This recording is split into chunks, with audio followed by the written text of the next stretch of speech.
we have with us today communications, ITS, and OPED. As a committee, let's keep it to the dollars and cents,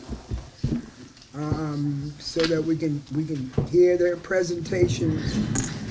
I'm Ernie Newton. I'm the co-chair. I'm going to ask members on the committee introduce themselves. Sure. Those committee members that aren't. Scott Burns, co-chair in PNA. Annette Herron, council member, budget and appropriations. Richard Ortiz, 135th council member, non-committee. Josh Isbell, 132nd, council member. Okay, from the city side, I saw Tom, I let him go first, and since he's the head honcho. Oh, Tom Gaudette, Chief Administrative Officer. Arvin Pizza, Building Official. Tom Gill, director of Kathy Fletcher, Director of Planning. Joe Kett, Senior Economic Development Assistant. Jonathan Nogaro, deputy director of Curtis Denton, Director of ITS. And Paul Boucher, zoning department. Ken Plato, Finance. Constance Baker, Deputy Chief of Staff. And what about Danielle?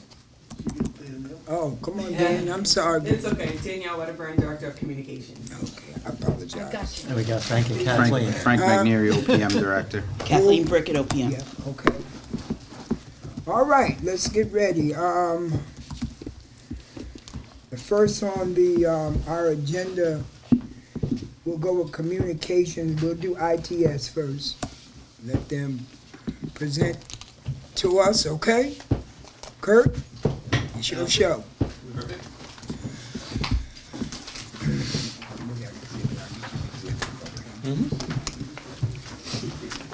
Kill a few trees. Wasn't sure who needed some, but sorry about that. You can give me some, I'll pass them out for you. Yeah, we can pass. IT is 157 I need one. 157. for a budget. And Thank you. Got more, please. Everybody got one over here? You good? who's this? This is This is extra. Yeah. All right, before what we're going to do is, before you present, we're going to get this exhibit. So I'll ask my co-chair to, let's exhibit this item first.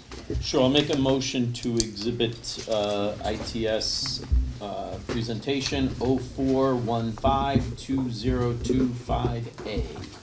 Can I get a second? All those in favor? Aye. Okay. We're also joined by Councilwoman Denise from the 131st. She's here with us, just coming in. Okay, Kurt. So thank you for having me today to talk about the PowerPoint presentation for the department budget. Please let me know if I use a term you might not know, if I get too technical. So I know the department, the co-chairs asked us for an organizational chart, which is the second PowerPoint on the slide. If you notice, I did unfund one of my positions. It was a vacant support specialist 2 position, and that was done to increase the net steps to 3 of my enterprise positions and to stabilize and ensure that I can keep those people with the city and the knowledge and information that we have invested in them. It will bring us comparable salaries to some of the towns within our region, but not Fairfield or Stanford. I cannot rate that high. And we also have the steps in there too, for those positions. As many of you all know, I also went through civil service and through the city council for an approval of position that was budgeted last year called the Information Technology Security Specialist, aka Cybersecurity. And that is going out to PRF to advertise. And likewise, that's within the position. Additionally, I'm under the process of updating any position more than 10 years old in my department to the latest industry standards and job descriptions. We are also joined by Councilwoman Maria Valle from the 137. And Bill Coleman just joined us from OPED. 158. Did you get one of these? There you go. So ITS, staffing wise, is still less than any of the 5 largest cities in the state of Connecticut. We do a lot with that. We work 24/7, 365 days a year. We support all of the city, public safety included. We support 911 center, and we support the financials for every entity involved in the city budget.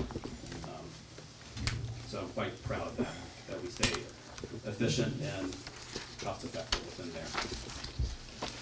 So just some highlights, as many of you know, and I'll talk about a little bit more, we completed the Barry Dunn study for building permitting, and I'll talk about that in a second. Some of the steps we've taken, so I know many of you haven't seen yet, but it is in the works.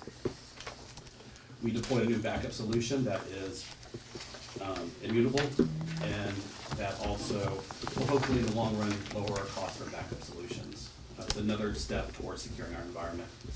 And then been collaborating with civil service, and starting the first of the year, we will be rolling out online application process in phase 1, which personally I'm happy to, because it's somewhat, interesting when people ask you where the digital or online application process is.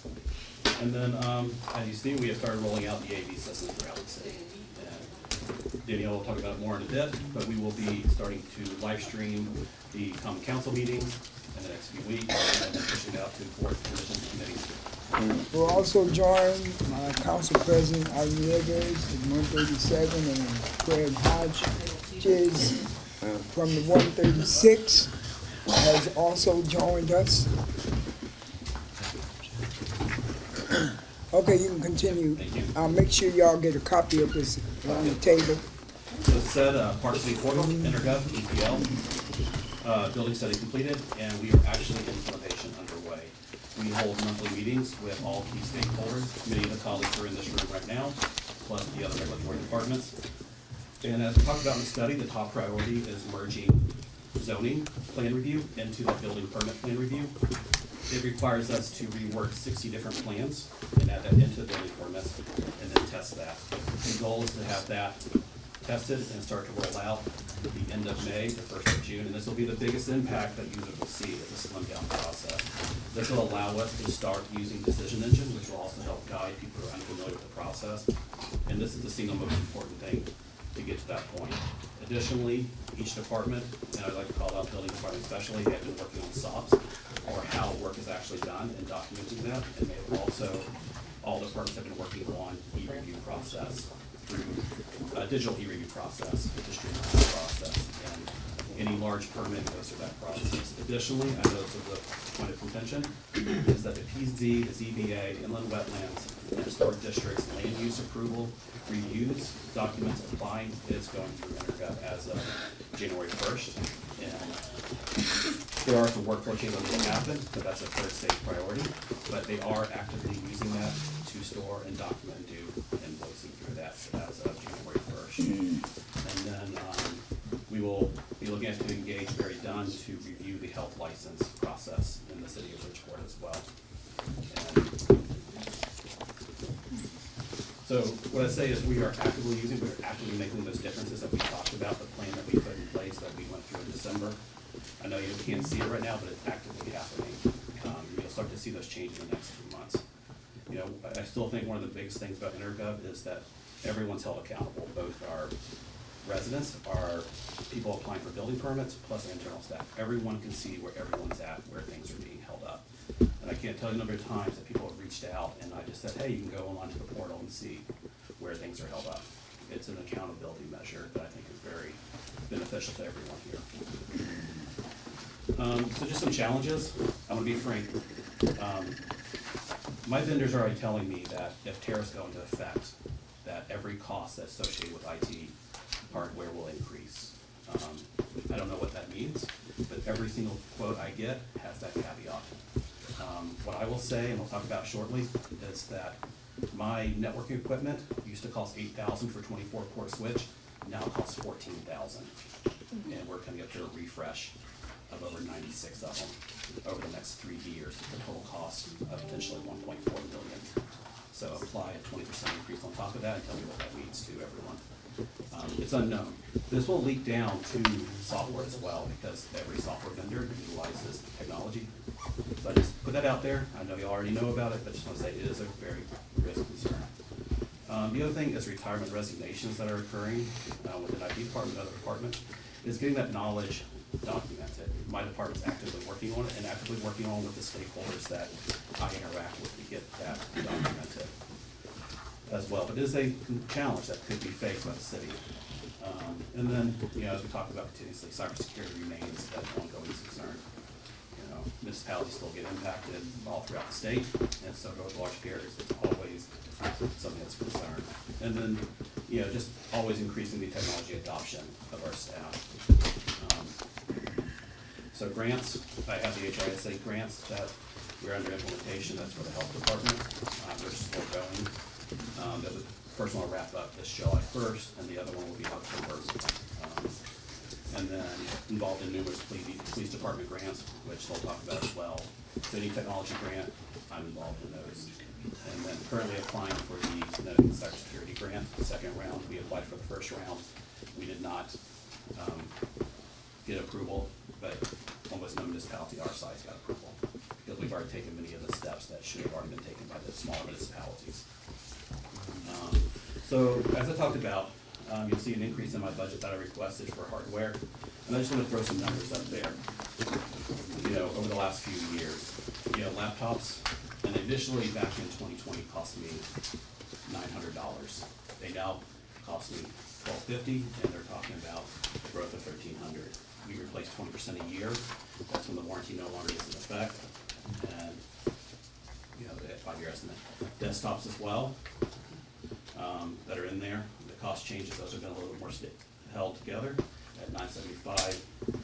We have a request for training laptops. PD and fire department now provide laptops to all training recruits to get them adopted to technology and get them utilizing. That's 65 recruits. We bought a grant with the help. We bought the first round of grant and help from PD. Those were bought in fiscal year 2022 off that grant. Those are now coming up for recycle. Start refreshing. And there's about 7 devices a year that get broken within there.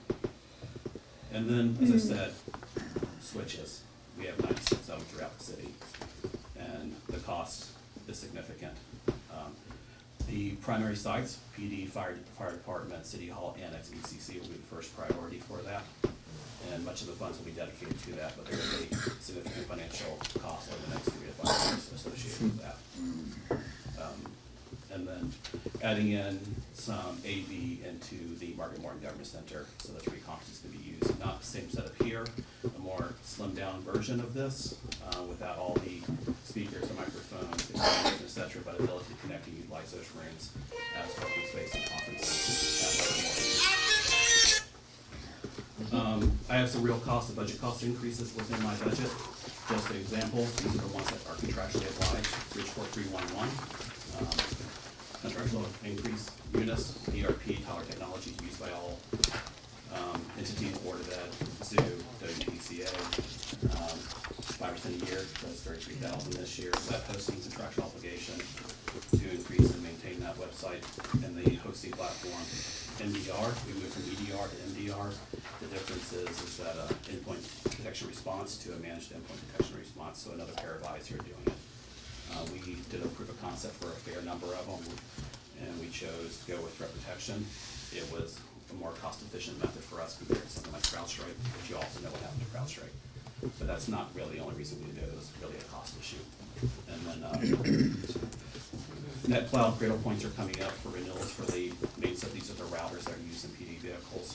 4 years ago, when we refreshed the FirstNet, we were able to have cost savings that covered the initial cost. That cost is now coming back, and this is the annual cost to ensure that those actual MPPs work going forward. MPPs are basically computers, mobile office in every single place. So you talk about the goals. We continue to meet those goals in a measure.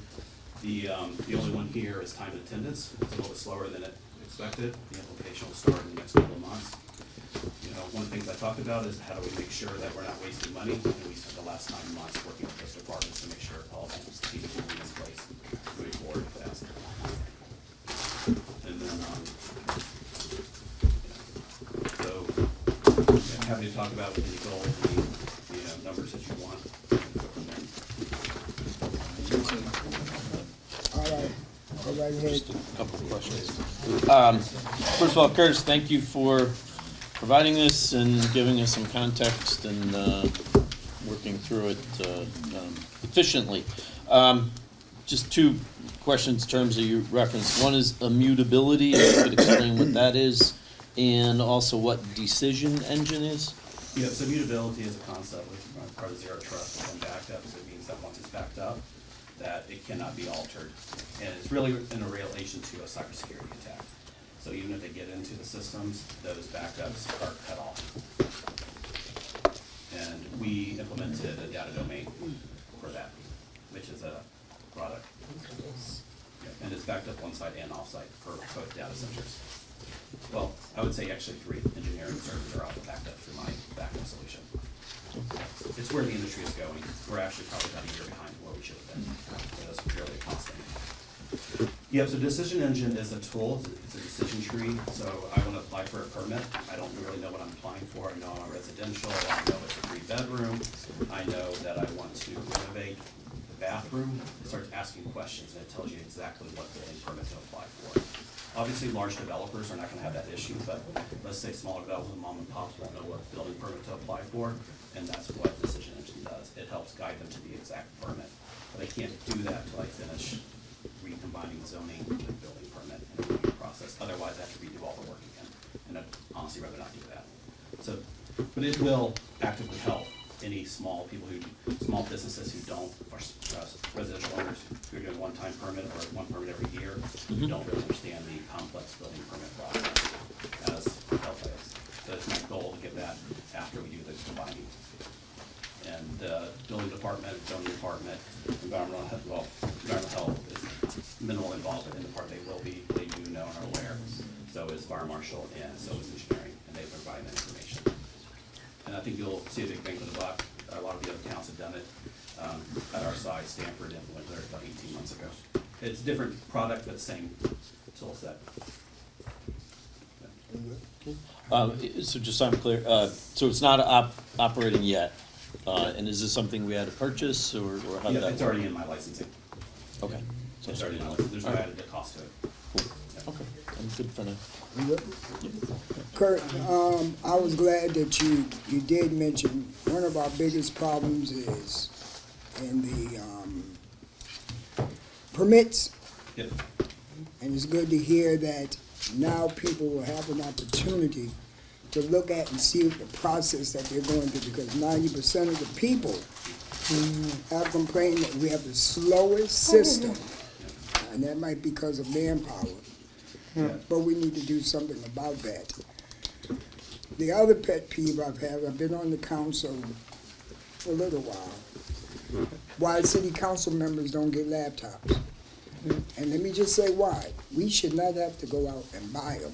That should be a part of our job, just like you give us the phones. So that's something I'm gonna work on for those council members that would like them. Yep. Because everybody don't, like them. I don't see why they have to go out and buy their own. I just think that we work for the city, and that's something we'll work on, so that people don't have to spend their money on that. Any other questions, for? Go right ahead, Big Daddy, see what you got. I just want you to go over that piece again where you said it was an increase from the 8,000 up to 14,000. Can you just explain that piece to me for me? Yes, so 48 port to 24 port switches, and this is how every single building in the city is connected. So the wire that's plugged into a PC that goes into a wall and to a switch. That switch allows you to connect to the internet, access internal and external resources. So the cost has really been going up. It was at $8,600 3 fiscal years ago. The cost, and this is entirely driven by the industry and by the vendors, is at $14,000 now. And we're a ruckus installation, which is one of the more cost efficient ones. We do not use Cisco. Cisco switches and Cisco warranty costs would be double that cost, which is why we don't use them. So this is just something that was gonna go up? It's going to go up, yeah. Okay. Yeah, and they have to be refreshed every 5 to 10 years. Yeah, it's all- Councilman Burns. Sure, so two different questions, but one, in terms of the cybersecurity, again, in DC, we're seeing where they're cutting back and, you know, apparently lowering the guards, the safeguards. Any sense of how that might come out to play for us and for the city? So luckily, the costs that we have currently are not grant funded. They're all part of the operating costs, so we're not gonna get their, you know, add-ons, you know, which there are things that I wouldn't mind doing. I wouldn't mind getting a cybersecurity grant from the state, which is initially was funding from the, infrastructure and a couple other avenues, and we get reviewed at the state level. But those costs I would not add to our operating budget without going through y'all. It'd be, you know, getting other things within there that have no ongoing costs. But yeah, the money's drying up. It just flat out is. Yeah. All right. The other question, and again, this may tie in with Danielle as well, but I know I've asked you a couple times about the website. You know, the search function is we don't have the four most commonly spoken languages in the city available through Google, so I don't know if you can speak to the website and how that is. Yeah. So the website, so we actually just did we do a every 6 month review with the vendor with using the surveys and so on. Daniel's gonna talk about it as well. That's about the two biggest things that people said that we missed on our website, was events, and by events are commissions, things going on in the community. City council meetings have always been great. You have always been posted, but all the other commissions and so on, getting those posted. We've done constant re-education with our user base to do that, because it is pushed by the individual commissions. So that's always been a little bit of a challenge, but you know, having those posted does challenge it.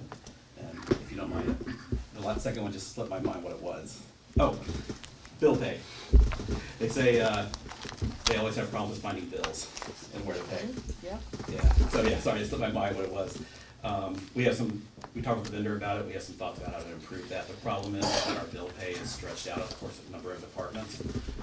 So tax collector has theirs, their system that has to stay that way. Park City Portal, InterGov, goes through Tyler Cashiering, Parking Authority goes through Days Lab, I believe it is right now. So just reorienting the website how that works and better doing it. One of the other things that we've added recently is an increased search function that allows them to search across documents and tagging, and then we can actually modify and adjust that to improve it as well. It actually gives it a lot more control, and we saw between the time that we implemented it versus before we had it, the surveys that are done by the end users shows a marked improvement in that one area. The language one, that is actually something that Danielle will probably talk about. I hate to steal your thunder, Danielle. And it's actually already included. The cost savings I have in my budget to actually cover that is there are new ADA compliances, and part of it is language and a couple other things that are going into effect. And one of those is language, so there's going to be a new tool component that we add to the website that will allow about 130 different languages in there and be embedded. So I was able to have a little bit of cost savings in my budget this year to cover that cost. So we'll be doing that one. It will take 3 months to get it, The other unrelated question again, but we do have, you know, a full suite of Microsoft and Teams and all that. I know, you know, even using this, I don't know how to do it. I understand it's not hard, but I don't really know. So beyond just the council, but how much training, and maybe ultimately this is an HR question, but how much training do you provide for the different tools that we have to, you know, really help our employees do the best they can? I might be a little direct here, and I do want to apologize. You know, for this system, we have been training the departments who are involved, and I do know that, you know, Council President has asked me to work with all of you all to show you all how to use it and bring you there, and Yep. that one we will schedule out and work with, and we're happy to do that one. The departments who would be utilizing this room, we have worked with them and showed them, so that this one they do know. But if we're talking general on training, let's say for Office 365 products, in-office jobs, we, in my opinion, and I apologize again for everyone in the room, we should not be hiring employees into office position jobs who are not capable to use M365 office products. Amen. So I don't think it is ITS's responsibility to train people who are hired in those positions who don't have those skills. That is a question I would refer back to HR and them.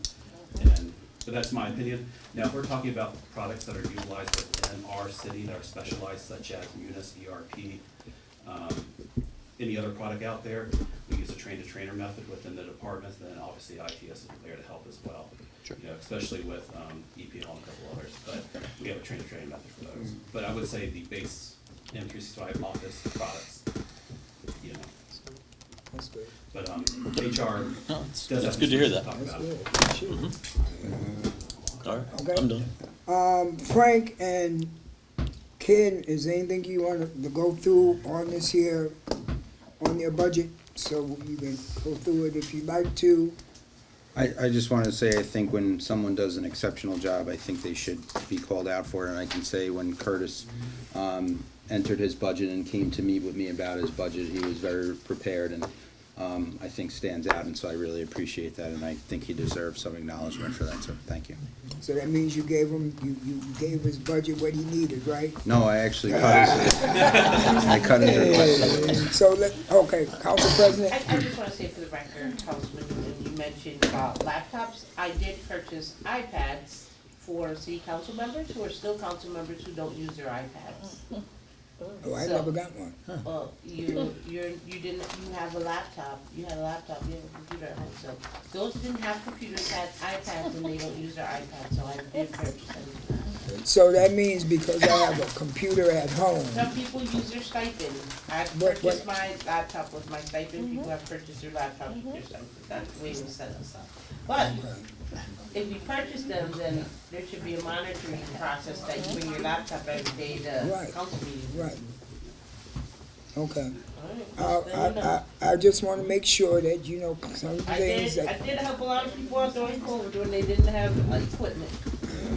all right, well, I didn't get one, but that's okay. Go, You didn't need one. Let's go. Still available. Are they still available, Councilwoman? No. That was during COVID. I'm still gonna put the request in that council people should Put it not in your have to budget. spend their stipends to get laptops. Okay, come on, Ken and, Just brief, did you have? No. Yeah, no, just brief on the, first of all, I go Frank, thank you Curtis for everything you're doing. Just wanted to mention on the capital budget side, because I know you're focusing on that, and Curtis mentioned some things coming in the next year. Hopefully I'll get him to smile. There's a few monies I found that I didn't give you on the list I gave you the other day because it was less than $1 million. Because it was smaller amounts. I have a lot of smaller amounts that will go over by June, but there is some leftover money that he might not be aware of that was designated for equipment, and also under EOC technology equipment that's not technically in his lane, so I can try to feed that to him. So hopefully I can free up a few $100,000. But I did want to ask kind of on, because he and I have talked about it, but just so you're aware, the one big item that was on the list was about $2.5 million that Curtis has set aside for fiber optic technology improvements. So I don't know if he just maybe wants to take a minute just summarizing, because that's money that was bonded about 3 or 4 years ago. Just letting you know how he's going to utilize that, because he's got a plan. Yeah, so initially, the city's plan was to run fiber throughout all 35 buildings and then spread out the community. The cost is astronomical. We spent many years going through it and discussing it. So the existing money is there. We have run fiber to the ECC 911 back to City Hall, and then the goal would be to also tie that into the PD headquarters, Margaret Morton Beverage Center, and fire department headquarters to create redundancy connections that won't cost the entire amount, and then also for maintenance of that. But the overall goal of 35 buildings, you'd be looking at 20+ million by that time. It's not a financially, in my opinion, reasonable. Every municipality in the state has pulled back from that same pattern. Okay, Eric, Yeah, just on the fiber optic, so essentially emergency services, public safety Yeah. would be Yes. tied in. Yeah. And since we're trying to obtain a new police headquarters, does that need to factor in any decision-making? I would say, what's the timeline for that? If we're talking 2 years, yes. If we're talking 10 years, maybe not so much. I hope we're talking 2 years. Yeah, I would defer that back to council. Not your domain. Right. Yeah, Right. it's not his domain. Yeah, I have no understanding of what that timeline is. All right, Ken and Frank, is there any dollar things that, you know, y'all went through the budget, anything we need to discuss? It's pretty lean. Pretty lean? All right, if there's no other questions, thank you, sir. Thank you. Thanks, Chris. All right, next on the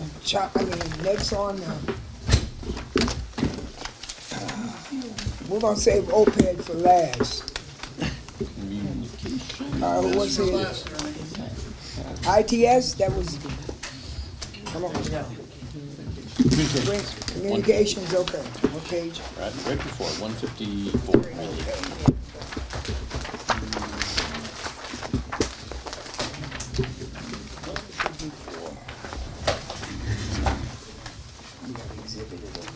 Yep, do I have it? She's bringing it. Oh, okay.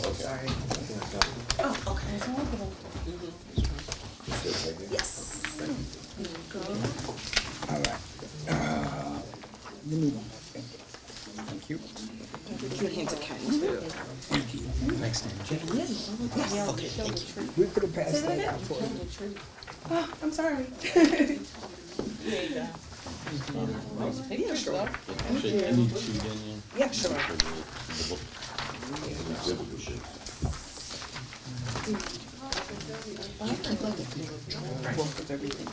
It goes up to the city clerk's office. I think everybody has one. I got a cute picture of Seaside. I didn't miss Oh, that. thank you. All right, we'll exhibit this All right, as, let's exhibit this. communications presentation 04152025 Did B. you make a big one of these for Denise? I didn't, but I can blow it up on the computer if that'll work a little better for you. I'll listen. Oh, I'm sorry. All right, can I get a second? All right, it's been moved and probably second, all in favor? Aye. Ayes have it, okay. Yep, go right ahead. When she gets set up, we're ready. I think my computer just died, so I will read off. I just hand it out. So, just to jump right in, so the organizational chart for communications, we have the director, underneath is our press secretary. That is currently, we put in a PRF for a press secretary because the press secretary was transferred over to assistant special project manager for EOC. So she's pretty much the PIO now. So what happens with this is the PRF has been executed. We're expecting to have that PRF go live on our website this week. And with that, we also were able to cut the project manager from our budget, which was defunded, and the PIO position was replaced with that, and it saved us over $40,000 on the budget. So a quick, just a fiscal year 2025 in review. The largest portion of our budget is spent on our city marketing campaigns. So the most important, or the first marketing campaign for this fiscal year that we were able to accomplish was the campaign on sustainability. And with that, we were advertising through radio, television, online, through website advertisements. We also advertise through something called OTT, which is over-the-top advertisements. So, you know, when you have, say, for instance, you're watching Netflix or Hulu on the, on your television, and they have those ads in between, we paid for over-the-top service, so that way the city of Bridgeport ads and marketing videos can run on those apps, even if someone doesn't have cable television. But a large portion of our campaigns is specifically geared towards, overall city marketing. We put a huge emphasis on the Bridgeport Police Department whenever they have recruitment, same for the Bridgeport Fire Department, and lastly, of course, EOC during their recruitment, time periods of the year. So yeah, and if you haven't seen the sustainability video or marketing video, I did include the link. Of course, you can't click it, so apologize if you have to type out a bunch of numbers to look at the video, but it's really great. So yeah, aside from that, moving on to other city marketing campaigns. So recently, this year, we did work on recruitment for the Bridgeport Police Department, EOC, and also for the fire department. Fire department recruitment was very rigorous because they did have to, redo their video to go online or to go on television. The police department usually gets a new video as well every time we do recruitment for them. And same goes for them as well. We try to push out their advertisements on television, radio, online advertisements, and social media, of course. And then more with city marketing campaigns. So these don't take as much of a thorough investment as the other, departments, because those marketing campaigns are so pivotal and vital to, city government. We always need police officers, we always need firefighters.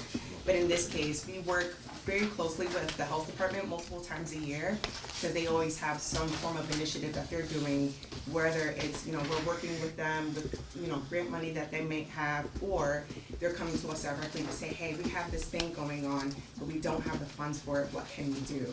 So in that case, we like to step in and say, okay, we can get this advertisement on the radio, we can get this on television. Sometimes it's just short and spur of the moment because, they're trying to really get the word out there, specifically when it comes to things like the farmers markets in the summer. We're constantly pushing the BPT Heart initiative, since that's been an ongoing thing. We also really tried our hardest to push vaccinations throughout Bridgeport Public Schools, and we went really full-fledged with that because of just watching the numbers of our students in schools that aren't being vaccinated. And in this case, we pushed hard trying to get that word out. So just some brief social media metrics. So I know these numbers may look a little weird or confusing, but I'll try my best to explain. So I know we have control over multiple social media accounts, but our biggest focal point on social media is, of course, the City of Bridgeport social media pages. I would have included the Twitter analytics in here as well, but you have to pay for a premium service for Twitter to obtain analytics, and we don't want to do that. So I stick with Facebook and Instagram analytics for now. So on Facebook, as you can see, might be a little, off-putting. Our numbers did go down, and this is in comparison from April 14th of last year to this year. So our numbers do fluctuate up and down depending on the time of the year we're in. So say for instance, when we're into spring and summer seasons, we usually have a lot more citywide initiatives or city events going on in the spring and summer. So that's when we gain more traction on our social media pages. But then in our down season, so say for instance like January to March, it might be a little slow because we're not doing too much. But when we see things like bulk pickup, household hazardous waste day, or even like, sound side events and Halloween, holidays, that's when our numbers really see an uptick. The good news though is that we were able to gain almost 3,000 followers throughout the last year. So that's always good. We're always looking for more outreach and always pushing the word out there to get more people to follow us on our social media pages, whether they're living in Bridgeport or not. We just want to be able to have eyes on what we're doing in the city. So that's a quick summary of Facebook. Instagram, I'm actually really proud of, because if anybody knows anything about social media, and forgive me if you don't, I can even explain it a little bit. Facebook is usually the social media platform that draws in the most attention, the most, more people are watching this on Facebook, and it's always a certain demographic as well. So on Facebook, demographic can be anywhere between 40 to 55-year-olds within the city. So we take that and, we make sense of, okay, this makes sense as to why we have so many people that are watching us on Facebook. Usually we don't have as many people watching us on Instagram because Instagram appeals to a younger crowd. However, I think with the influx of, people starting to use Instagram a lot more these days, we've seen our numbers go up throughout, all categories, whether it was our followers, our page visits, how many views we have. Link clicks specifically are very low, solely because when you post a link on Instagram, it's not clickable. You can't click on a link. But what we've done recently, and actually I think it was about 2 months ago, we have always had something called a link tree. And with that, I was able to kind of go in, update. It hasn't been touched in a couple of years, so I was able to go in, actually find the password, update it, so then that way any citywide initiative that we want to push out, we can at least put the link tree on our Instagram page, so then those links will be clickable at least. You might not be able to click it directly from a post, but at least that link is there so people can access, see what major event is going on. And in that link tree too, we also keep, the link to our careers page, the link to like bill pay, like really common, popular things that Bridgeport residents are going to want to search for. So, moving on from social media, positive promotion for the city of Bridgeport is very vital, and I'm sure we all know how important it is, especially with, sometimes we know how the media gets. They go in a frenzy when the slightest thing happens in Bridgeport. So we try our best to really intervene and get in the way of some of those things that might happen. So, of course, some just examples of, us putting Bridgeport on a positive forefront. We had the National League of Cities Centennial Roadshow, which was really great. And I think that did really well on social media as well, just to show that, Bridgeport is more than what the eye meets, pretty much. We've also gotten into the habit of, again, boosting up our farmers markets, specifically the East Side Farmers Market, because it's such a vital service for our seniors in the community.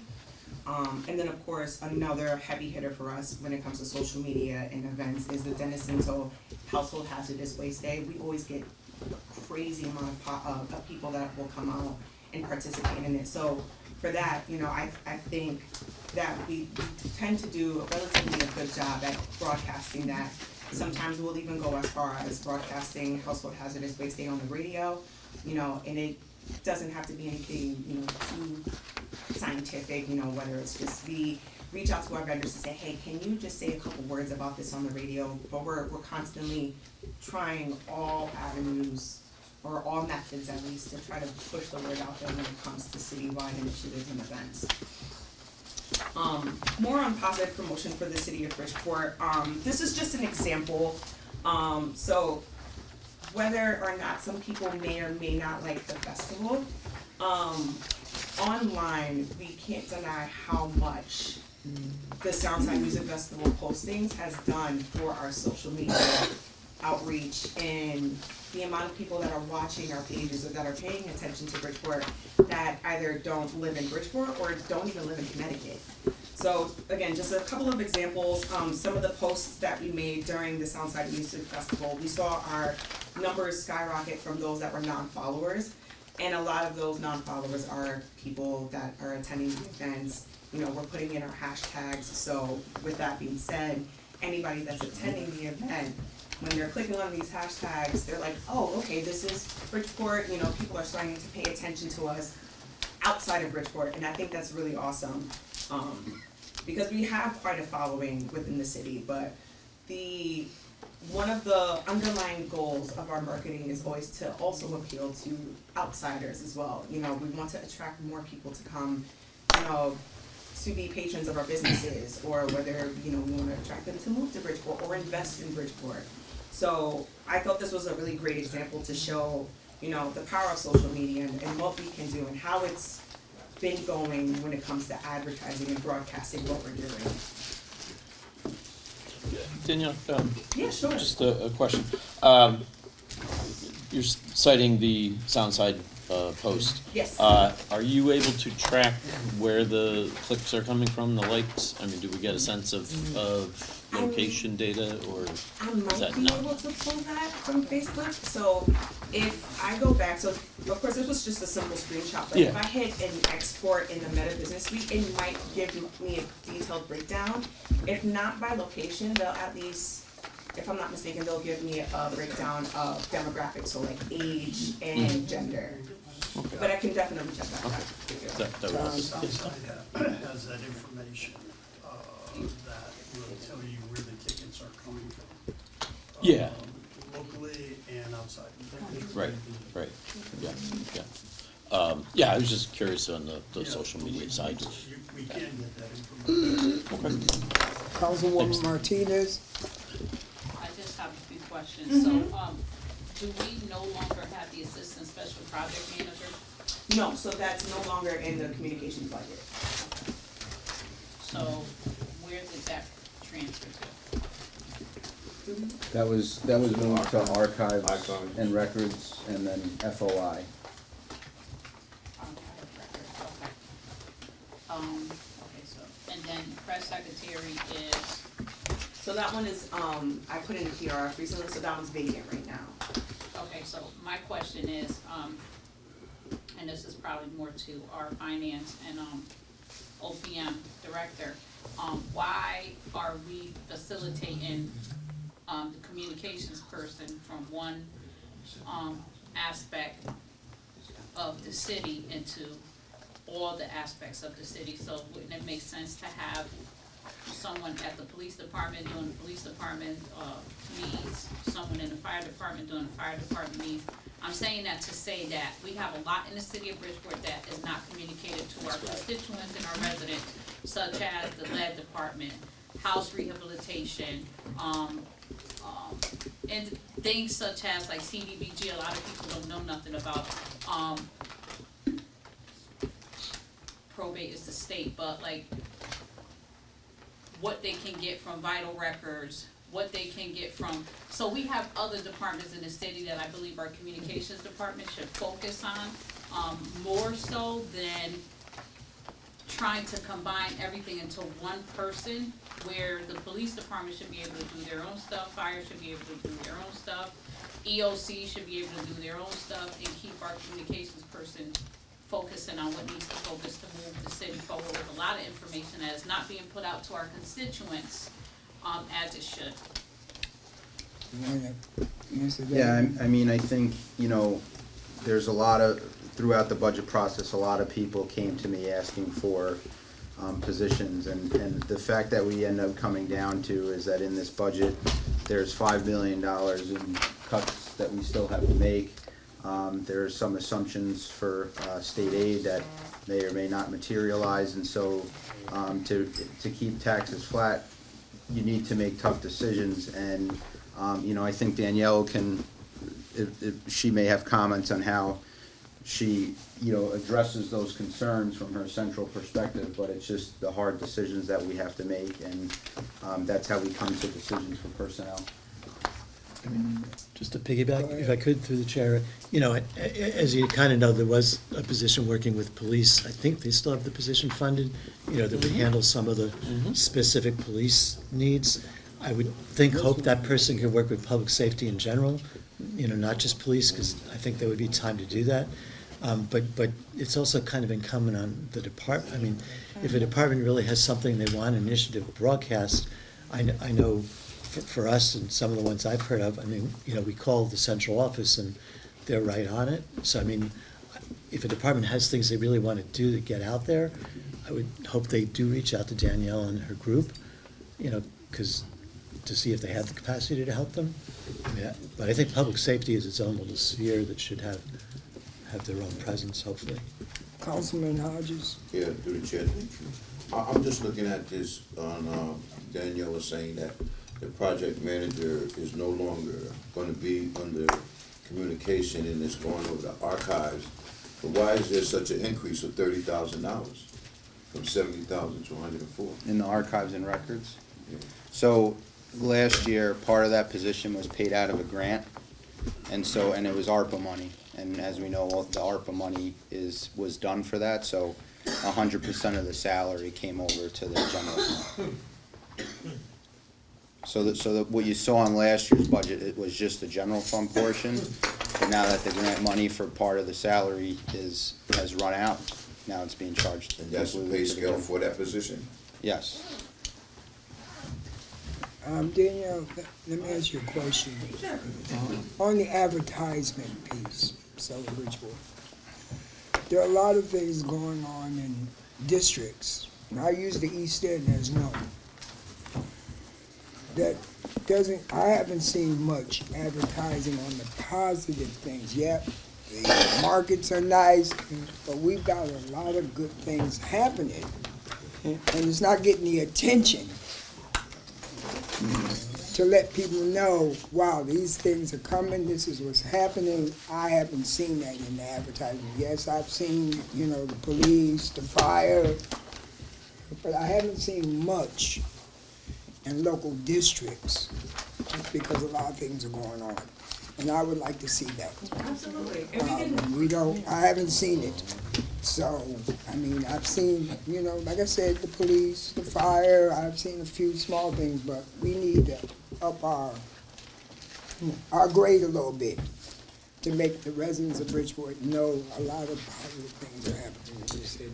So funny enough that you say that, the state of the city, which I didn't mention, it's somewhere earlier in the PowerPoint, but we're actually working on, or in the process of working on the marketing video for the State of the City event.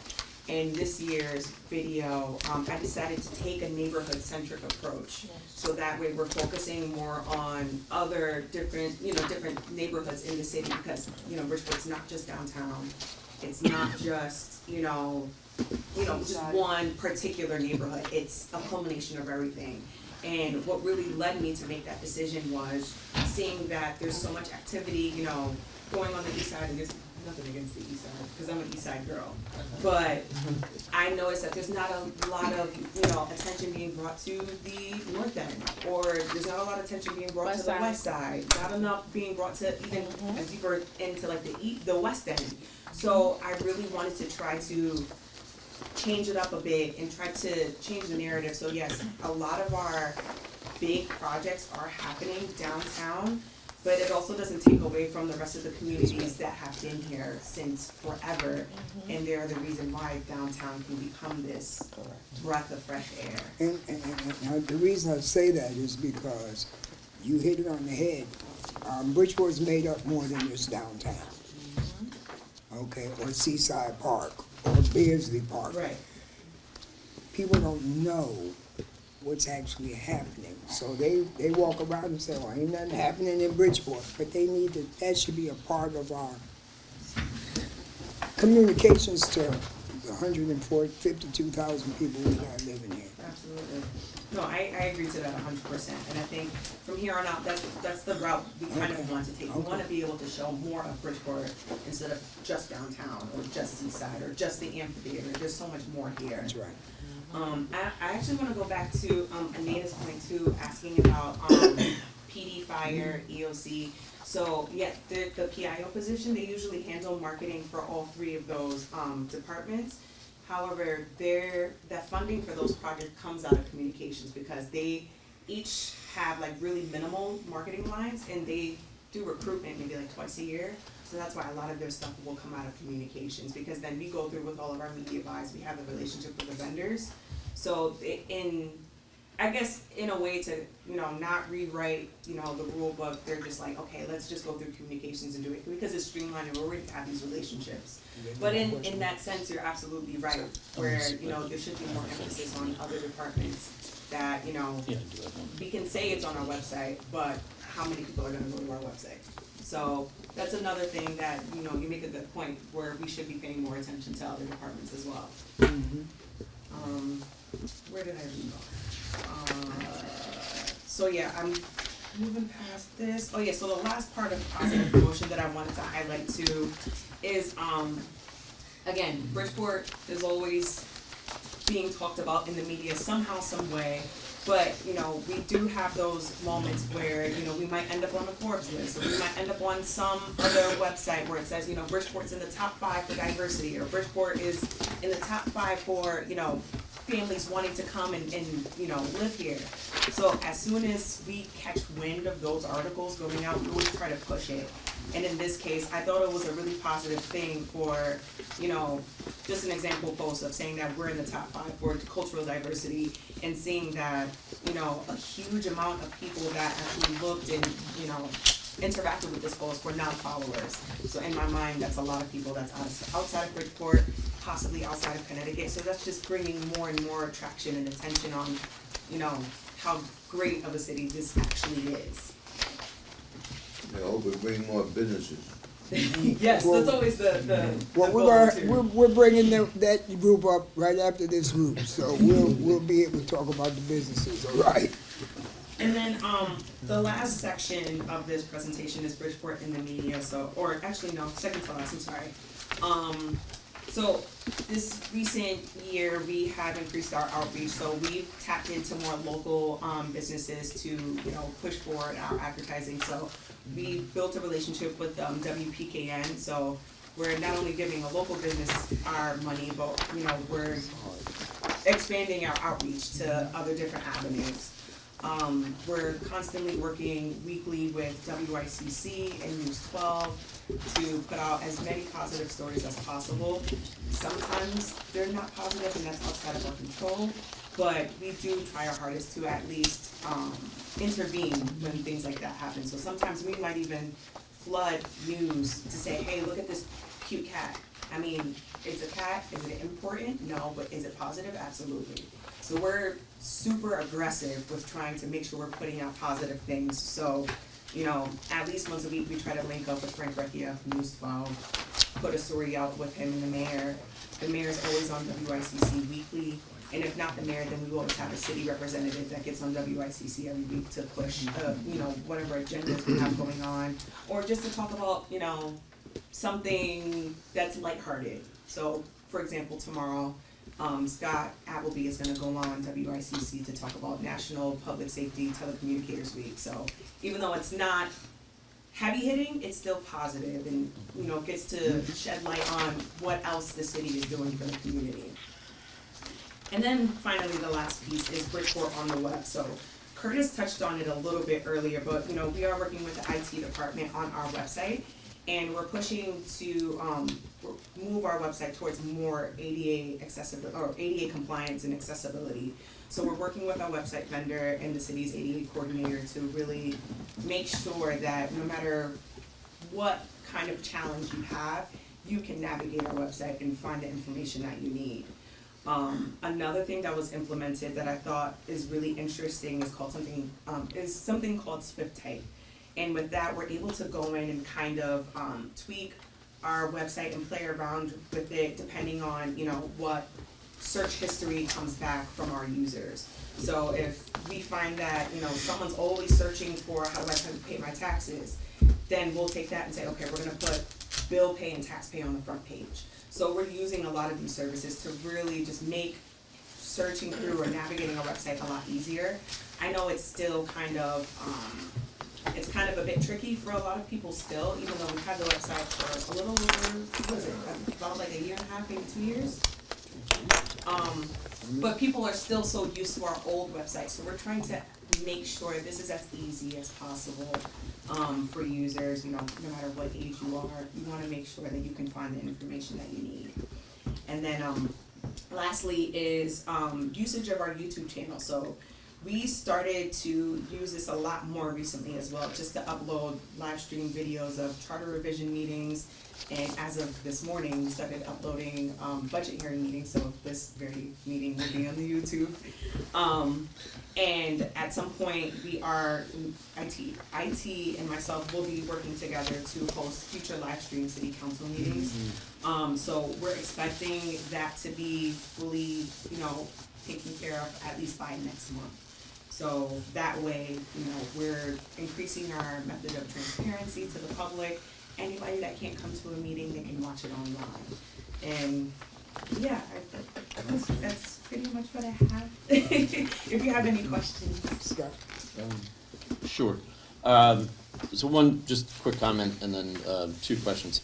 As far as the webpage, you've got kind of like 3 news boxes towards the bottom. Mhm. I would love to see those updated more regularly Okay. and as, locally interest as possible. Yes. As you said, we do have good things happening and that might be a good way to, just sync things together. Absolutely. So, 2 questions. One, in terms of marketing, you're looking for about the same dollars, but what are we spending the marketing on? So our marketing is, if I could break it down to the best of my ability, so if we're talking, so say for instance, television. So television usually comes in combination with TV and OTT. So again, OTT is over the top advertising, so with that, I'm paying for, television advertisements, and with that, depending on the campaign, our vendor will handpick channels and times of the day that an advertisement is ran. And then with OTT, it's also kind of set up the same way where, specific apps, programs are picked.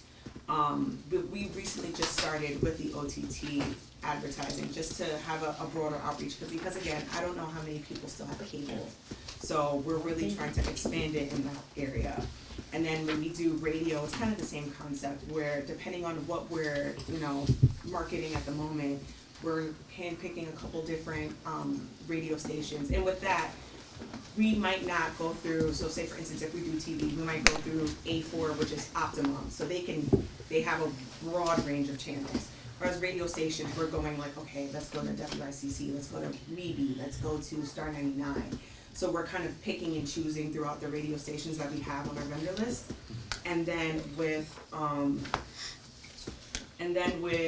website advertisements, that's also something we recently started to do as well. So we've worked with News 12 to get our, actually no, not News 12. We work with A4 Media on website advertisements as well because they can get our things on the News 12 website. Sometimes they can get them on, this would probably cost a lot, but it could even go on like CNN or something like that. So we've also really expanded that avenue as well. And even trying different modes of website advertising. So instead of just a flyer, something might be an animation or something might be an embedded video. So with the sustainability piece, I have the capability now to say, okay, we have this 1 and 30-second video. Instead of sending you a flyer, can I send you the video? And you just have the video playing. So it's mostly social media and media? Right, Okay, pretty okay. much. Okay. Social media, the social media piece is the only piece that we don't pay for. But Okay. everything Yeah, else, that's- we're going yeah, heavy, yeah. full-fledged. Media. Okay.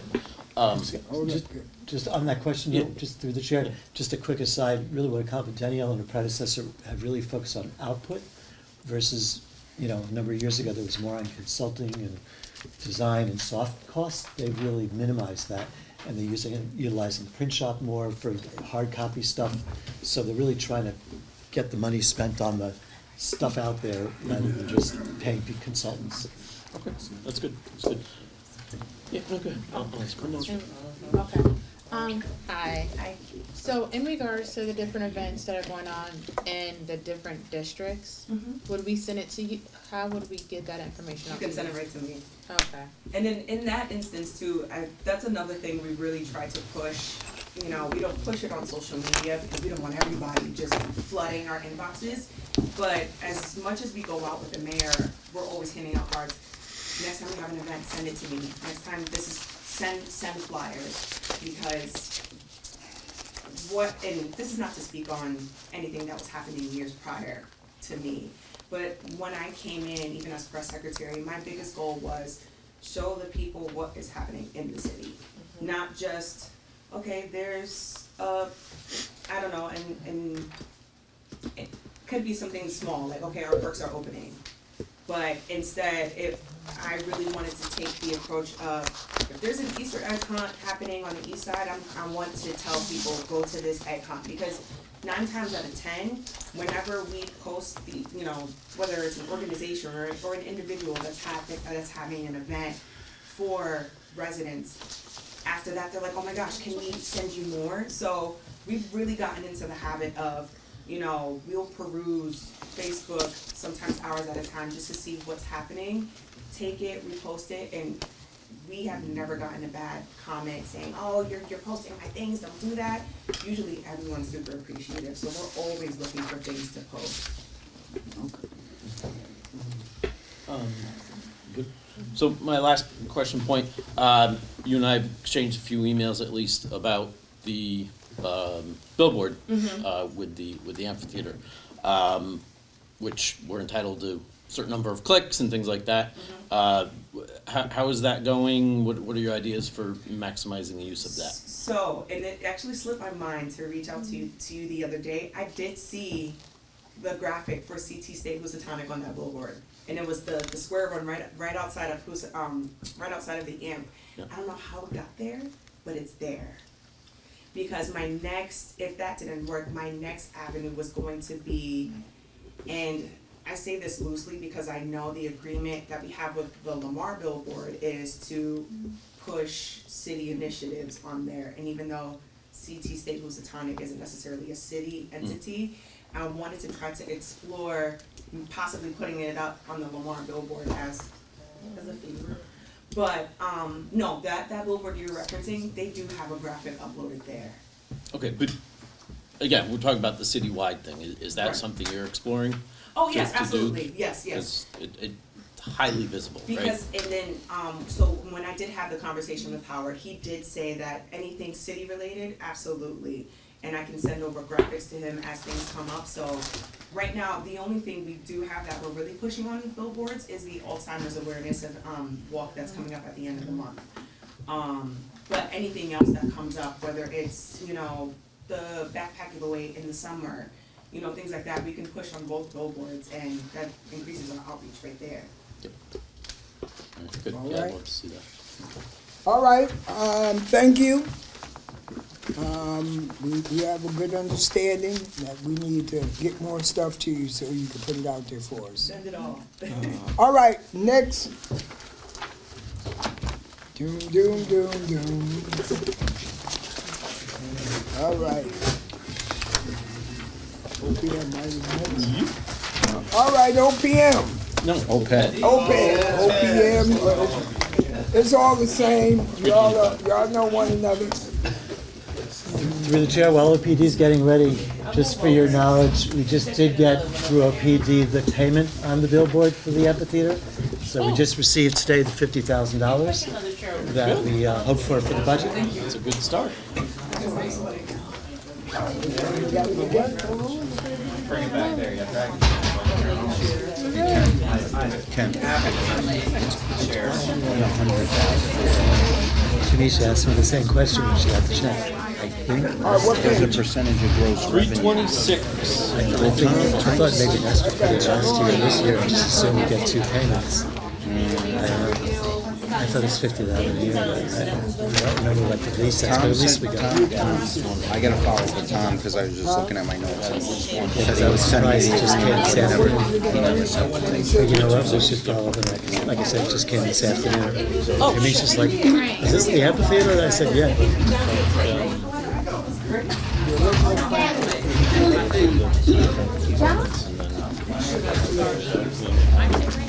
Well, they got a presentation. I hope so.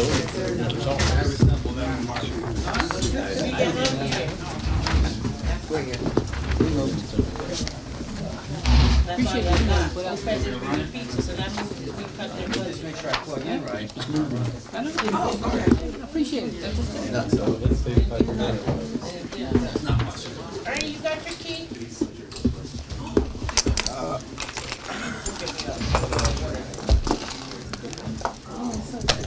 Yeah, you know which one it is.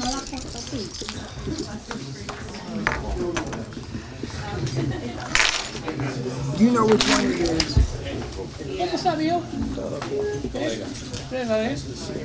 Later.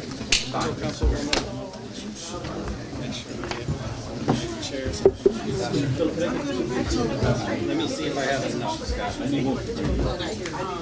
I'll make sure I get that, so make sure I have enough. Yeah, I got you. How do you see writing? 14 you see writing. Yeah. That's okay. We all make mistakes. All right, well, we're getting organized. I'll make a motion to exhibit OPED presentation as 04152025C. Can I get a second, please? All those in favor? Aye. Ayes have it. 326, all right. You said E? C.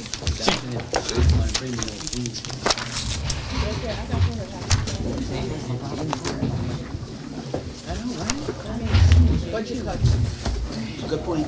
Yeah, they say budget cuts, right? You see, we get all the increase. That much for budget cuts, we get an increase. My week. That's all right, that's all right.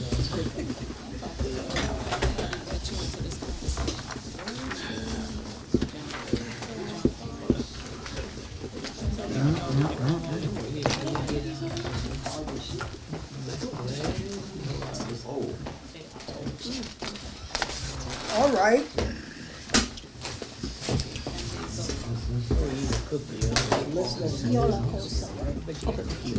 Okay, we'll turn it over to, Yeah, go ahead. we'll turn this over to Tom. We'll go through your presentation first. Then we'll, open it up with what your budget has, okay? Thank you. So I have with me tonight Bill Coleman, deputy, Jonathan Delgado, deputy, Kathy Fletcher, planning director, Arvin Chika, and Paul Bouchard. Arvin from the building department, Paul from zoning, which all comes under the OPED umbrella. And, Bill. I'll follow along with you, boss.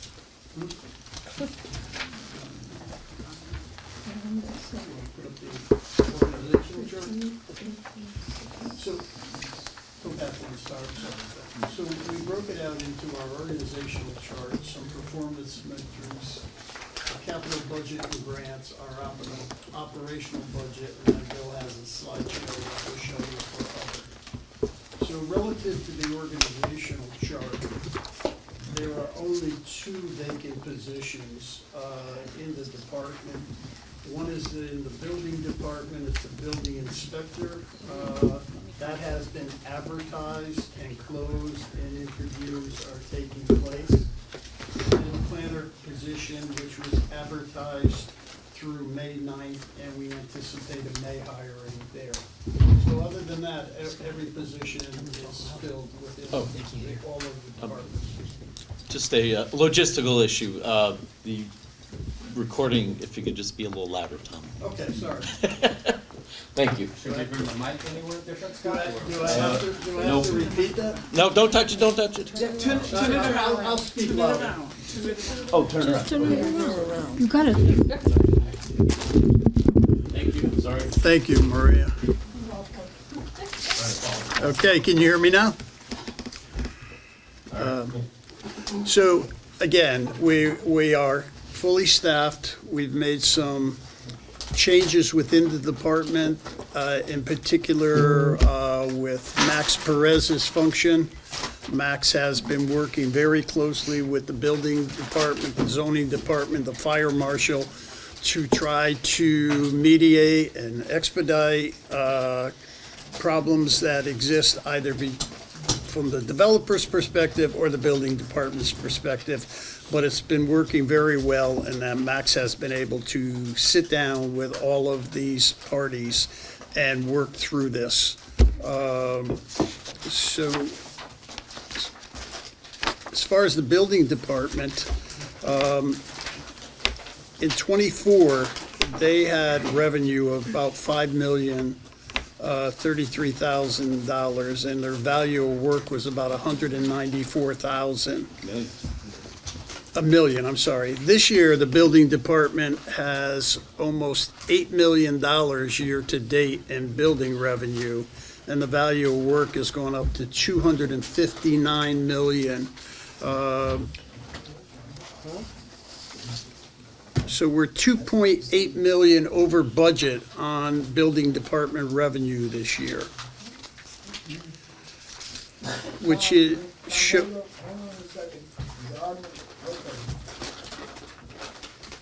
Can you go back a page? All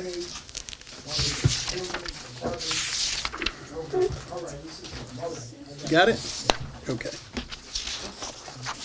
So we had a 57% increase in revenue and a 33% increase in value of work. And value of work is what the building department, Arvin, determines when a project comes in. If the project is announced as a $30 million project, the value of work will probably be something like $20 million maybe, because there's certain things that the building permit fee does not apply to.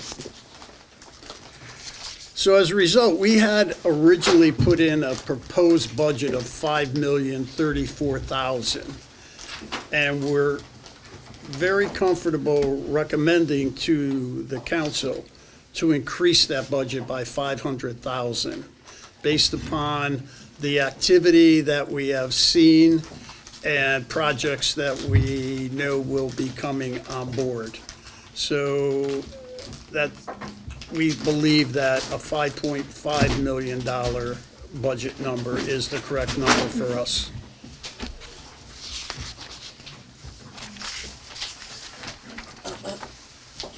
On our capital budget, we asked for two items, one for complete safe streets and the other for waterfront. We asked for $2 million for this complete and safe streets, and we asked for $1 million for the waterfront.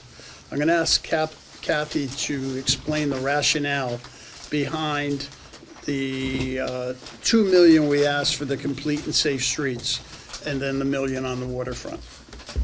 Sure. So something that I wanted to kind of start with is that both of these types of projects are meant to be applied citywide, and that both of them go through this general process of from planning to design to construction and to maintenance.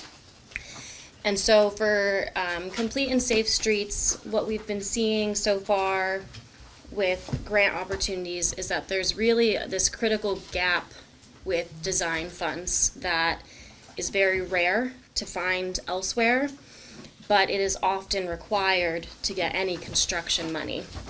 So one of the reasons why we are asking for city capital in this area is to really plug that gap to make more projects construction ready when these grants do come out, and then also be used as the local match that is required for projects in any of these phases. And then if we move to the waterfront, similar, these types of projects move all the way from planning to design to construction and maintenance. On the waterfront pathway specifically, we're using these funds to, have our partnership with Trust for Public Land, which is really adding capacity to this work. Bridging funding gaps for priority projects. Silver by the River is something that really needs to be funded, and there are a couple of pending grants, but if those don't come through, we ultimately need to plug the gap with city capital in order to allow that project to actually come to fruition. And then similarly, it will be leveraged for local matches. And then also just wanting to highlight that, we do want to have a continuous waterfront pathway, and there is also private investment in the waterfront pathway that we want to leverage in this work as well. Thank you, Kathy. Relative to our operational budget, we don't see any significant changes or any variances that will impact our budget this year. And our budget that we had put in for '26 is very similar to where we were with our '25 budget. So we don't anticipate any surprises on that budget. At this point in time, before we get into Bill's slideshow of projects and so forth. If you have any questions on what we've discussed so far, we'd be happy to answer those. Yeah. So you mentioned about money when you showed yes, that, right? Mhm. So are you asking within here money for the council to put into your budget to accomplish what you're saying? That's one. The other one is, are you going after grants?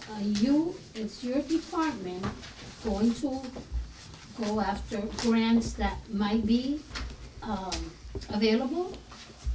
That's one, the other question. And the last one would be, because I know there are issues in the White House about giving cities money, are you holding back in applying for these grants, or are you still gonna go after these grants? Yeah, so, I don't quite understand the first question of, this is what we proposed for our This capital was- budget. Yeah, this is in our capital budget after we put this in the budget, the capital budget, that we had discussions with Frank about on these.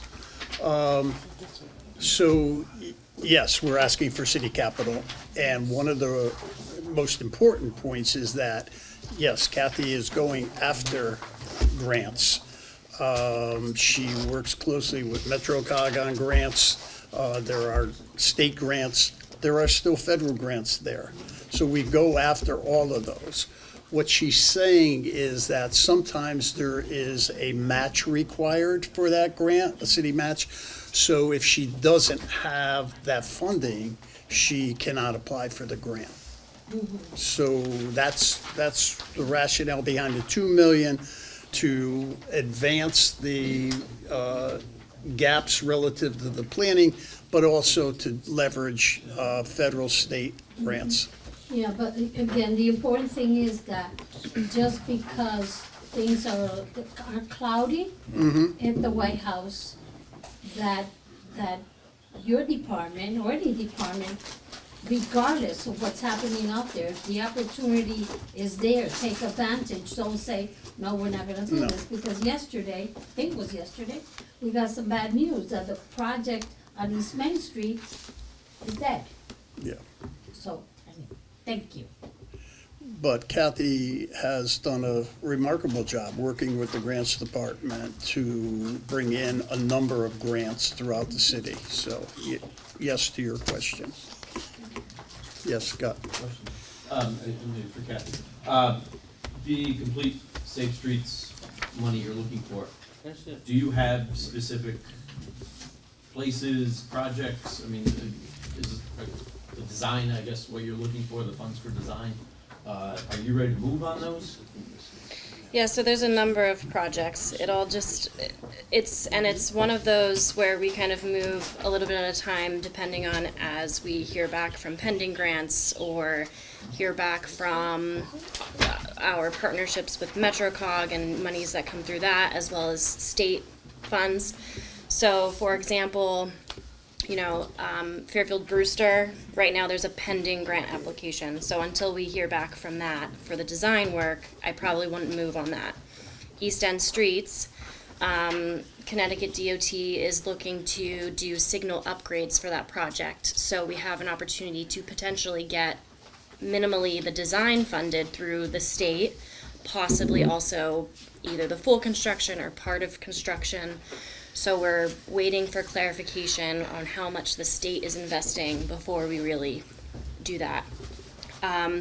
East Main Street, since that grant was terminated, we are looking to see if we can move forward with at least the design work, and then also looking at opportunities to apply for construction money based on that design.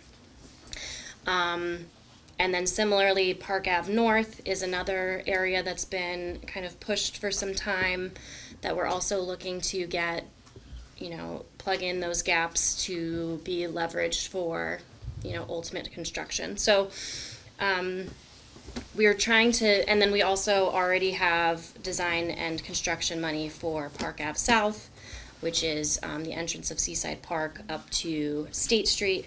So we're kind of moving different areas of the city all at once, and part of this is really to kind of build on our work slowly, and also across multiple districts, so that we're not only doing one project for a few years and then moving on to another project for a few years, and then it takes us 30 years to make a mark in this area.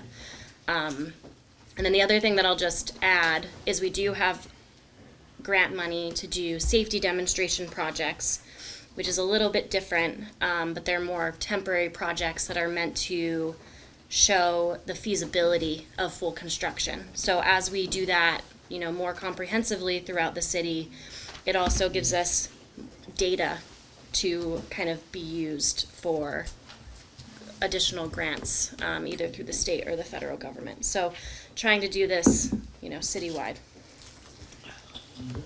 Yeah, so you're trying to give yourself some flexibility as to how to go to different projects. Yeah, previous to this year, I've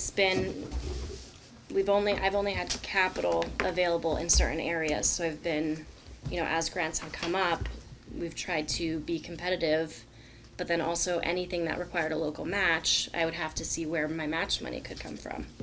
So citywide allows more flexibility. Because we just, we try to be very careful with capital. We don't want to borrow and sit on money, which unfortunately has happened. But, if these are funds you can put to use rapidly and for this purpose, then, we're good with that. So I'm looking for our tax base. Let's see, what's that? And I'm just wondering, when we did tax rates, like we just did for Christoph, and I understand the bonding part of it, I was looking at a lot of our projects, we will not get funded full capacity of tax dollars coming into the city for a lot of years. Well, that So I'm just yeah, figuring out so that you all the took tax, that under but the consideration. tax break that was given was to help fill a gap, to provide the funding that was needed. What you're talking of is the whole TIF district. And you're right now, because I think this, because of the second bond issue, we're up to 650,000.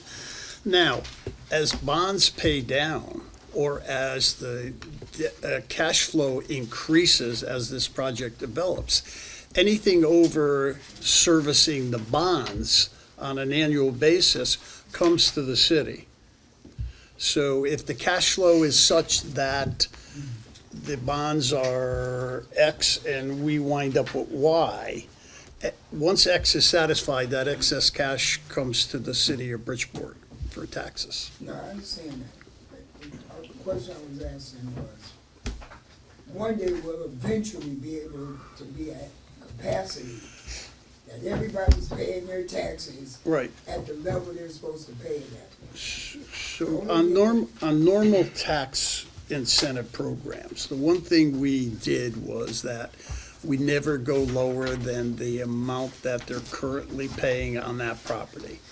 So if a project is currently paying $200,000 a year in taxes, that's the base that we start at when we do the tax incentive agreement. And then after the construction period, when the tax incentive agreement kicks in, that goes up to where the level is of the first one. And then there's 2% kickers or 3% kickers every year until the 10 years are up. So we're kind Chair. of getting some, yeah. I have something on that specifically, so maybe I'll share that and we can talk a little bit about where we are. As I did look at some of our pilots that have not been delivering, so, maybe you can all fill us in where things are. Sure, yeah. Okay, good. I think this is Steve. this is, key pilot 2020 to 2026, 04152025. All those in favor? Aye. Ayes have it.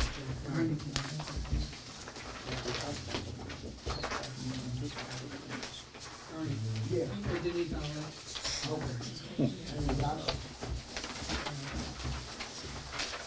So I worked on this because honestly, as council, we're put in the spotlight when we choose to approve these. And we often hear, we give the developers the big tax breaks and all that, and we do feel, at least I do, that these are generally a good tool to get us the development we need and help the developers move along. And I picked out these four because they're pretty well known, and three of them we approved pretty much all at the same time about 5 years ago. And you can see that a couple of them are not really paying, one is paid full up. And I even went down to break down, what we've missed in terms of the last 5 years. And the very bottom number is, if we had collected everything on schedule, on time, fully paid, we'd be at a very different floor, so that, this year we'd be getting 1.2 million more. But we're not there as far as I can tell, on our pilots. So, that's a concern, that why certain projects are allowed not to pay and other ones pay.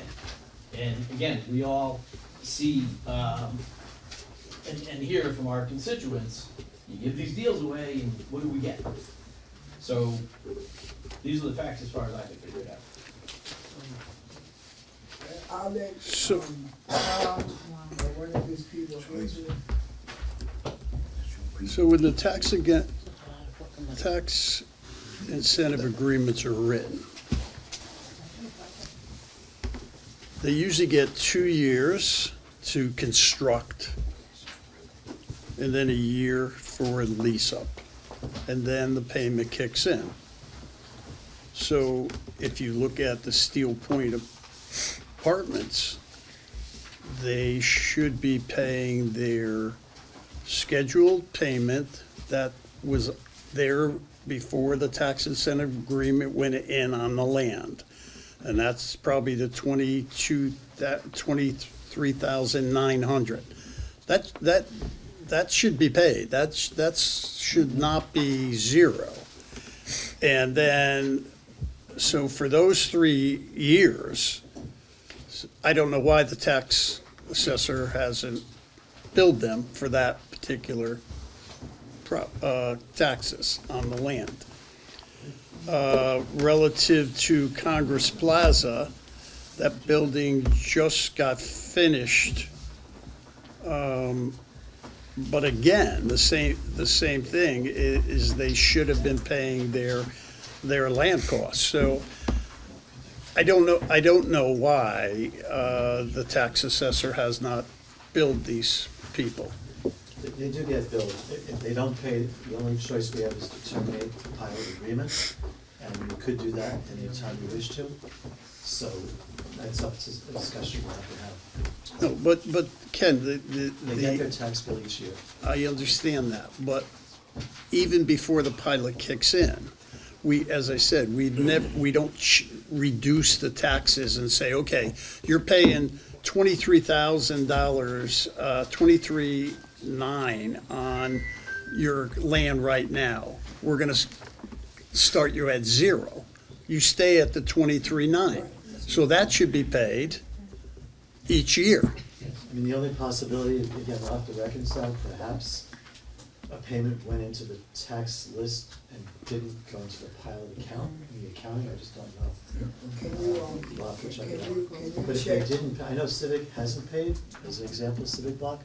Now, I don't know if it's because the construction has to be complete for the pilot to kick in, But I'm not talking about the pilot kicking in. I'm talking about the taxes that had been on the property when we initiated the pilot, those should be paid. I'd have to double check and see if there was any payment that came in on the old account, but, I mean, Civic Block didn't have taxes, it was city property, now it's Right. private property, there's been no taxes But paid. when, and Congress Plaza was also city property. So if you go back, I don't know when that was transferred, Bill, but you go back. Yeah, people should pay, it's as simple as that. And if they don't, you also have the tax lien sale remedy available. Yeah, I There's an mean, immediate cash flow I don't know why they haven't been, if they have been billed and haven't been paid, then I agree with Bill. But I don't know if they've been billed Yeah, we'll even double on check, it. Scott. I apologize through the chair. It's hard to know what the calculator, I didn't know. It was gonna be asked tonight, but we can obviously check whether the But- payments came in.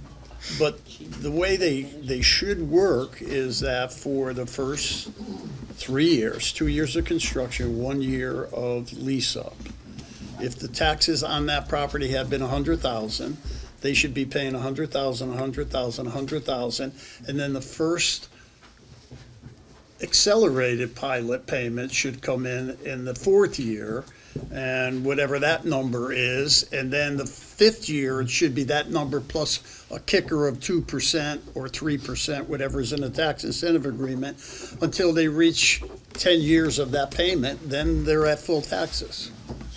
All right, well, we will check on that. Right, But I, Tax officers committee inputs on. Maria? My question is who is the CAO of this department? So, through the chair, I think the confusion arises is, the way this tax system works, the assessor has an assessment. The bill goes out based on that assessment. If there's a pilot agreement, that pilot agreement is expected that the owner would know what to pay and pay it. The tax office tracks the pilot agreements and books the payments that will send them a letter if they don't get a pilot agreement paid. But they don't look at the distinction between the original tax amounts and what the pilot agreement says. They just look at the pilot agreements and say, okay, we're supposed to get this much in. So most of the time, you know, there's 20, 30 pilots, most of them are being paid. If these are exceptions, and again, I'm gonna have to double check with them. I know one of them hasn't been paying. There was another one that wasn't paying, but they finally caught up on 930 Main Street. The other two, maybe because they're smaller, I just didn't focus on them, Scott. But we'll get the information and I'll get it to. So when these individuals don't pay, do you guys take the property? Because if that were my house, you guys would have had my home already. So I'll be honest, normally, because these are economic development projects and the council approved the pilot, whenever the tax office has asked me about a non-payment, I'm trying to be as, let's use the word liberal, as open-minded as possible, because I don't want to see an economic development project fail. So I'm always saying, hey, let's give them more time, let's give them more time. The two small ones here, I don't know what the score is. Normally, we get the opposite complaint, that they have a pilot, but they've been billed the full amount. Well, they have to get billed the full Yeah. amount based on the tax roll. But I understand that, They but. don't get pilot bills. Okay, this order, Councilwoman Denise, Anita, and Fred. Okay. Okay, the question that I have, I know that, every city has to have its growth and development. I know that, tax incentives and tax breaks, I feel that is something that is needed, to give to the developers that come into the city of Bridgeport. I just wanna know, what are developers that we have in the city of Bridgeport that live here, our homegrown developers? Is there, do they receive the same type of incentive, or how does this work? Because I don't think our city can grow if we don't use developers from out of the city as well as developers within the city. Agreed. Yeah, we try very much, if I may, Tom, to your question, Councilwoman, and it's very important. If you don't grow from the inside, you know, it can hollow out a little bit. So yes, we have to be open for business. I think Danielle's comments about, yes, you are advertising to the outside. You want outside money, you want outside investors, you want visitors, but you have to grow from the inside. we're spending a lot of time, and my colleague Jonathan Delgado is spending probably the most time with the Small Minority Business Enterprise Office too on the business development front, because it goes just as well with respect to cultivating homegrown businesses as it does, to your point, cultivating homegrown developers.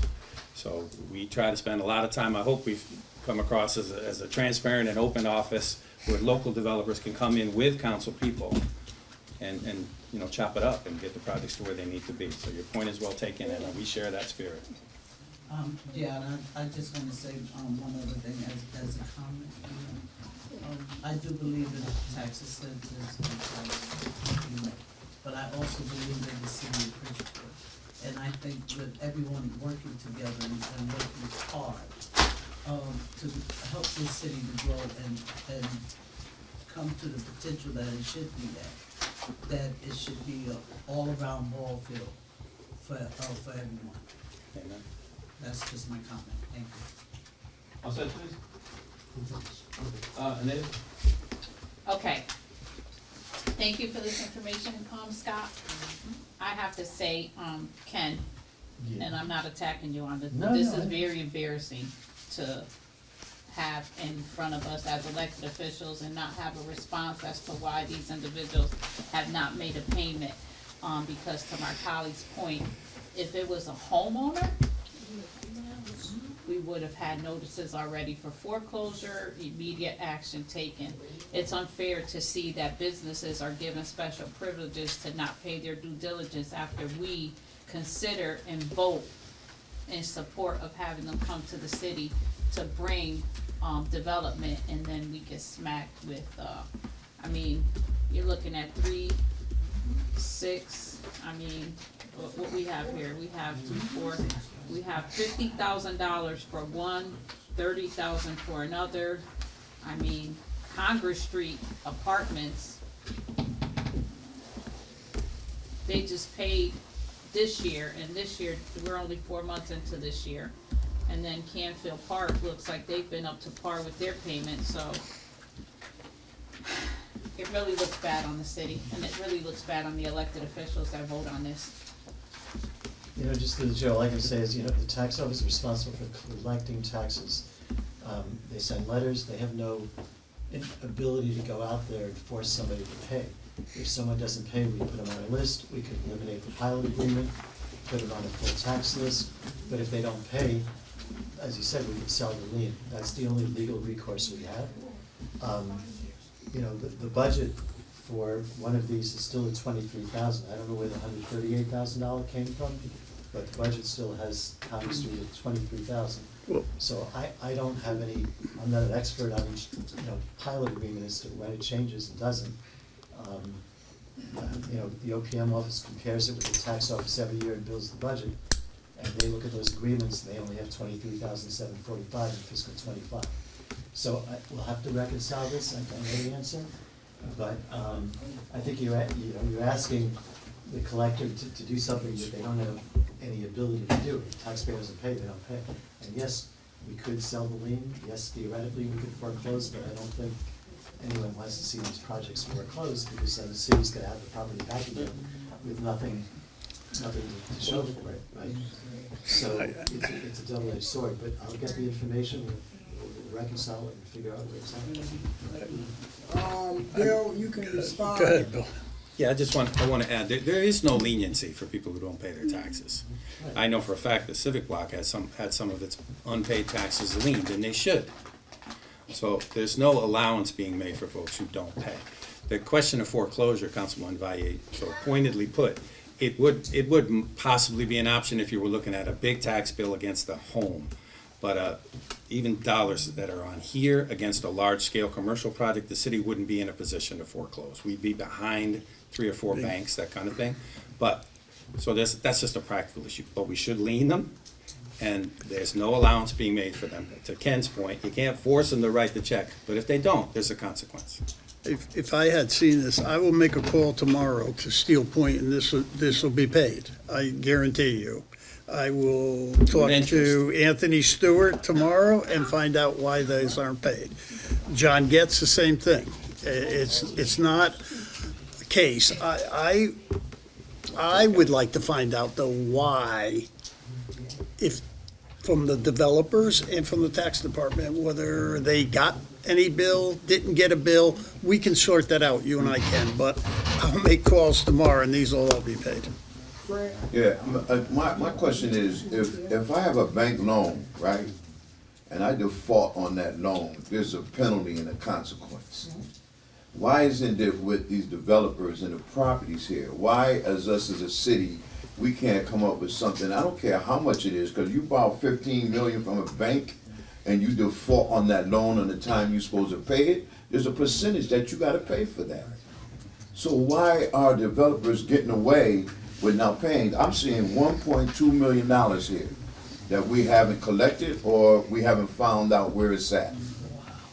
I do. 1.2. So again, through the chair, nobody's getting away, nobody. I'm not saying that they're getting away. Nobody's getting anything. The taxes are owed, one way or the other, right, legally. So they're not off the hook. It's just a question of remedy. But if we're trying to balance the budget Right. and we don't have it right now, they're off the hook to me. But to your point, if I may, through the chair, they will pay a penalty. It's state statute. Yeah. It's 18% on the cost of that money. All right, so the ones that we have right here, right now, that are in default, so there will be penalties added to this? Correct. And can us as a council get the penalties that was paid along with the payment? They won't get a sign off from the tax collector unless they pay the balance due plus the statutorily required, no leeway, interest penalty that's due. So I'm If the just- thing gets sold as a lien, then they gotta pay the lawyer's fees for the lien holder. And us as council member, how will we be able to tell the difference? And what will we get to see that this been paid in the lien or the penalty's been added to that? Can I answer that? Yeah, Frame Through the that. chair, please. from this. Through the chair, Yeah, through the chair. frame that. Can we tell them how, you said you would answer how to do it? Yeah, to frame it. Oh, the Frame okay. this, frame this. From this, right. You would get a tax payment receipt. That's right. In some instances, these developers have claimed what they call force majeure, right? Some of them started, the Civic Block was one of them, started in 2020, COVID hit. He says, my agreement says if something extraordinary happens, out of my control, an act of God, I could get an extension. But he has to make that case. Regardless, the meter's still running. Right. So, but sometimes they make that case. But even though the meter's running, so there is no point of action where the meter stops. So the meter just always running. But if you sell a tax lien, we get paid cash on the barrelhead by the lien purchaser. So we get made whole that way, and then the lien holder chases the developer. And let me just. Is that practice all over in other states, or this is just a practice that we do here in Bridgeport? No, 'Cause it's I'm all- just, no, I'm it's all ignorant to over. this here. Yeah, I'm just trying to lien really sales find out. Lien sale, Because if this lien is not a sales. practice that's all over, then we're missing something here. It's all over, Fred. Oh, yes? It's all over. But there, I know of a few more projects that's not on this list that fall in the same category. So. With pilots or just with past due taxes? Taxes, got the pilot, but aren't paying their taxes on time. And, there's a few more. I'm surprised it's not on this list. But I would just ask you guys to look at and get with our control. And see those properties that they got, they got breaks. Could you send us an email and share those names with us so we could? I'll do that. Thank you. Put them on the record. These are on the record, might as well put them on the record. I know there's other ones, but let me just double check, make sure. Because I don't wanna kick nobody under the bus. Yeah, I don't wanna kick nobody under the bus, but I know of a couple more. Through the chair, we do mention these in the monthly reports, we give you this every month. For the last 8 years, you've had this information. The ones, I've highlighted ones that are behind, the big ones, if they're behind at the meetings. But all I can do is highlight it, I can't, there's no action I can take personally to get you this money. All right, so we're not gonna be the dead horse. Next is Dasha, and when they then buy a Tom. tax lien. I'm sorry, Tom. No, I was just, to your point, first of all, I second everything everyone said, the meter's running, I'm really, this is a good exhibit, I'm fascinated to see who's not paying, but rest assured, the money is owed and it does collect 18% interest, there's nothing that any of us in this room could do about that. The Right. meter's always running, so it'll get collected, we'll find out. But there are projects, to your point, that don't get paid, But there's not a whole lot you can do about it, so one of the other ones that's not on this is like Cherry Street. That's It's a the huge one I one. was There's gonna a mention. I was gonna massive mention that one, that's the one I was building, gonna mention. big eyesore in the city. We were debating last year with the council, like, what do we do? We've got like walls that need to be demo, whole buildings, we've got back taxes owed. And what are we to do? You can go ahead and foreclose on it, just means the project is never gonna happen, but he doesn't have the money to pay. So the city sometimes is in a very difficult spot. What's it? He has paid the pilot. Cherry Street. The existing. Yeah, he has a pilot on the buildings that Yeah. are occupied, but it's behind on Now, I'm talking about the Yeah, other building. it's about a 40-year pilot too. That's right. Yeah. So he's got an abatement too. So he should be held 40 years, accountable just like the ones that A are while on ago this this list happened though. should be held accountable. Joshua? So I have a 2-point question since we opened the Can you Pandora get y'all box. attention, I'm gonna step please? right in there. So the first thing is that when I saw the budget, your numbers added up to one thing and then the mayor added to the budget. So for example, you had a minus 75,000 for parking revenue for the amphitheater.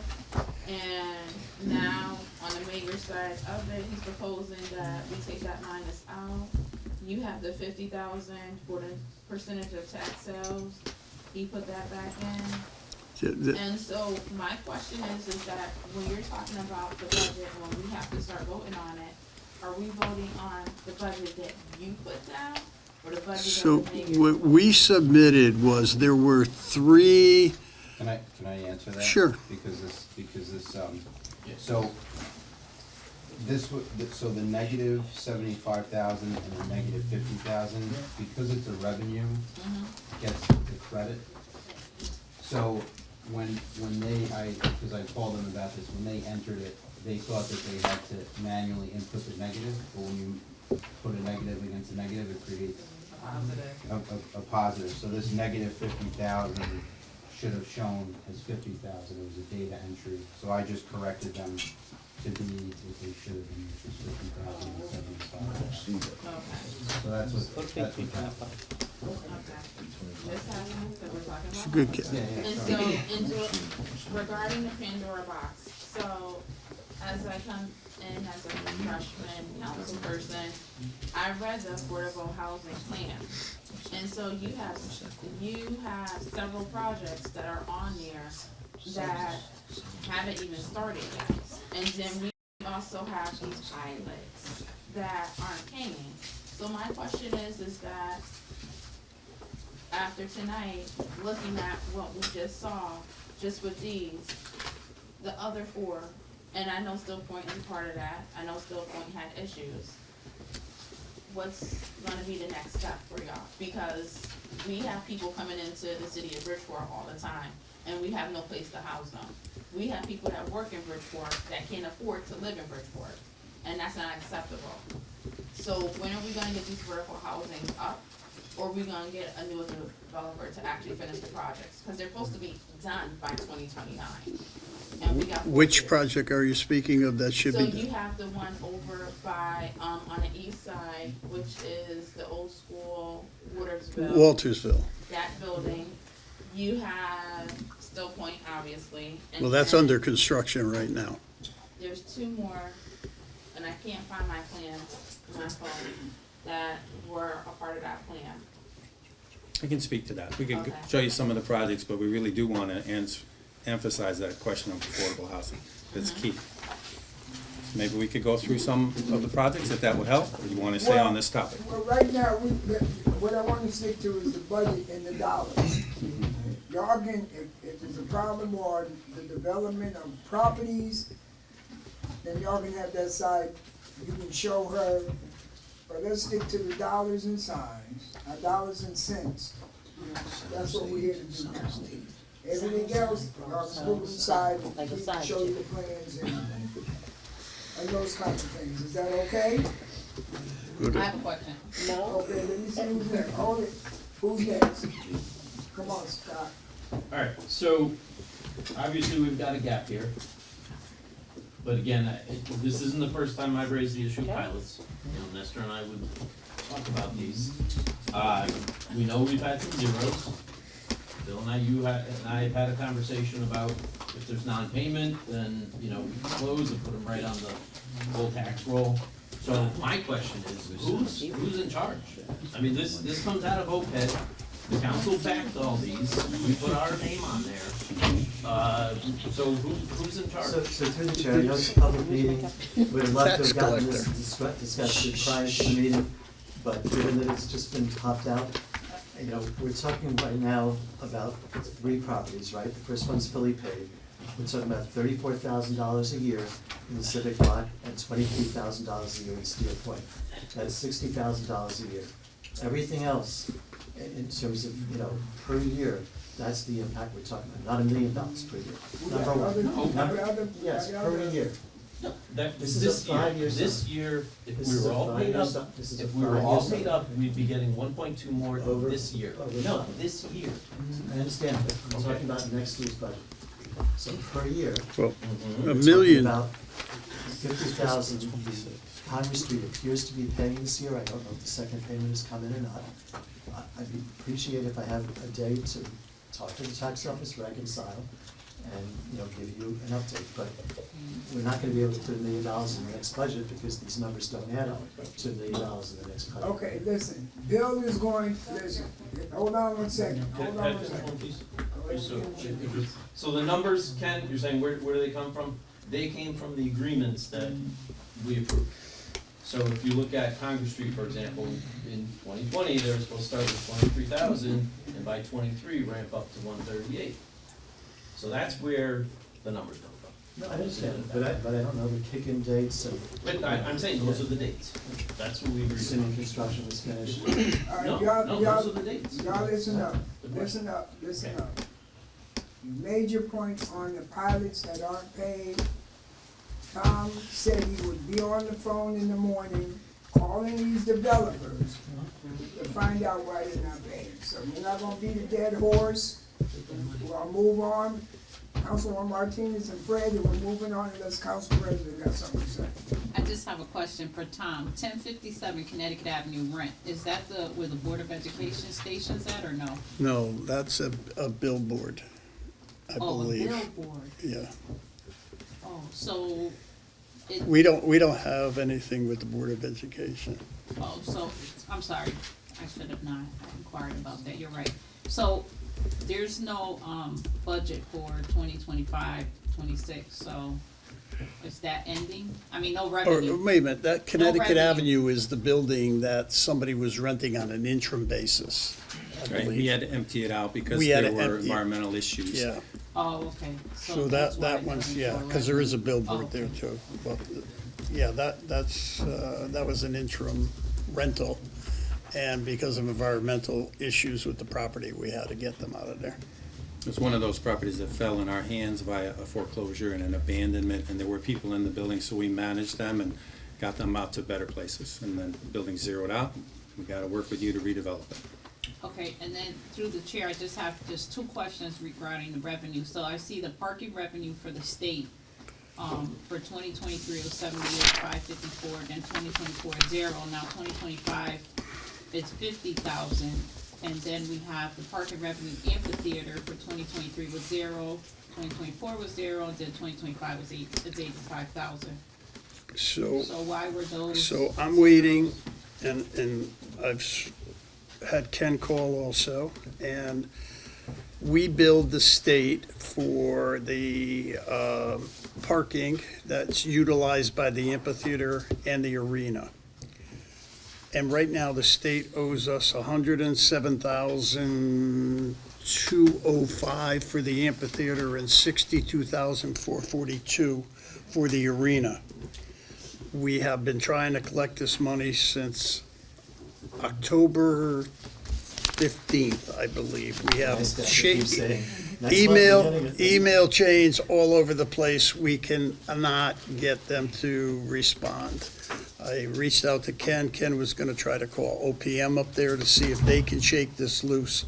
But that money would fill those brackets that you're talking about for the amphitheater and the arena.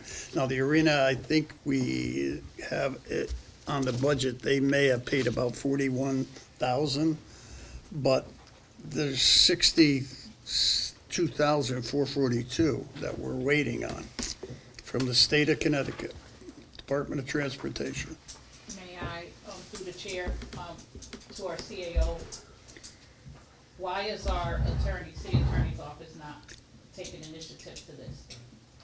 I mean, can you take that back, because there should be no reason why the city is owed any money from any entity if there's an agreement. That's a violation, breach of contract.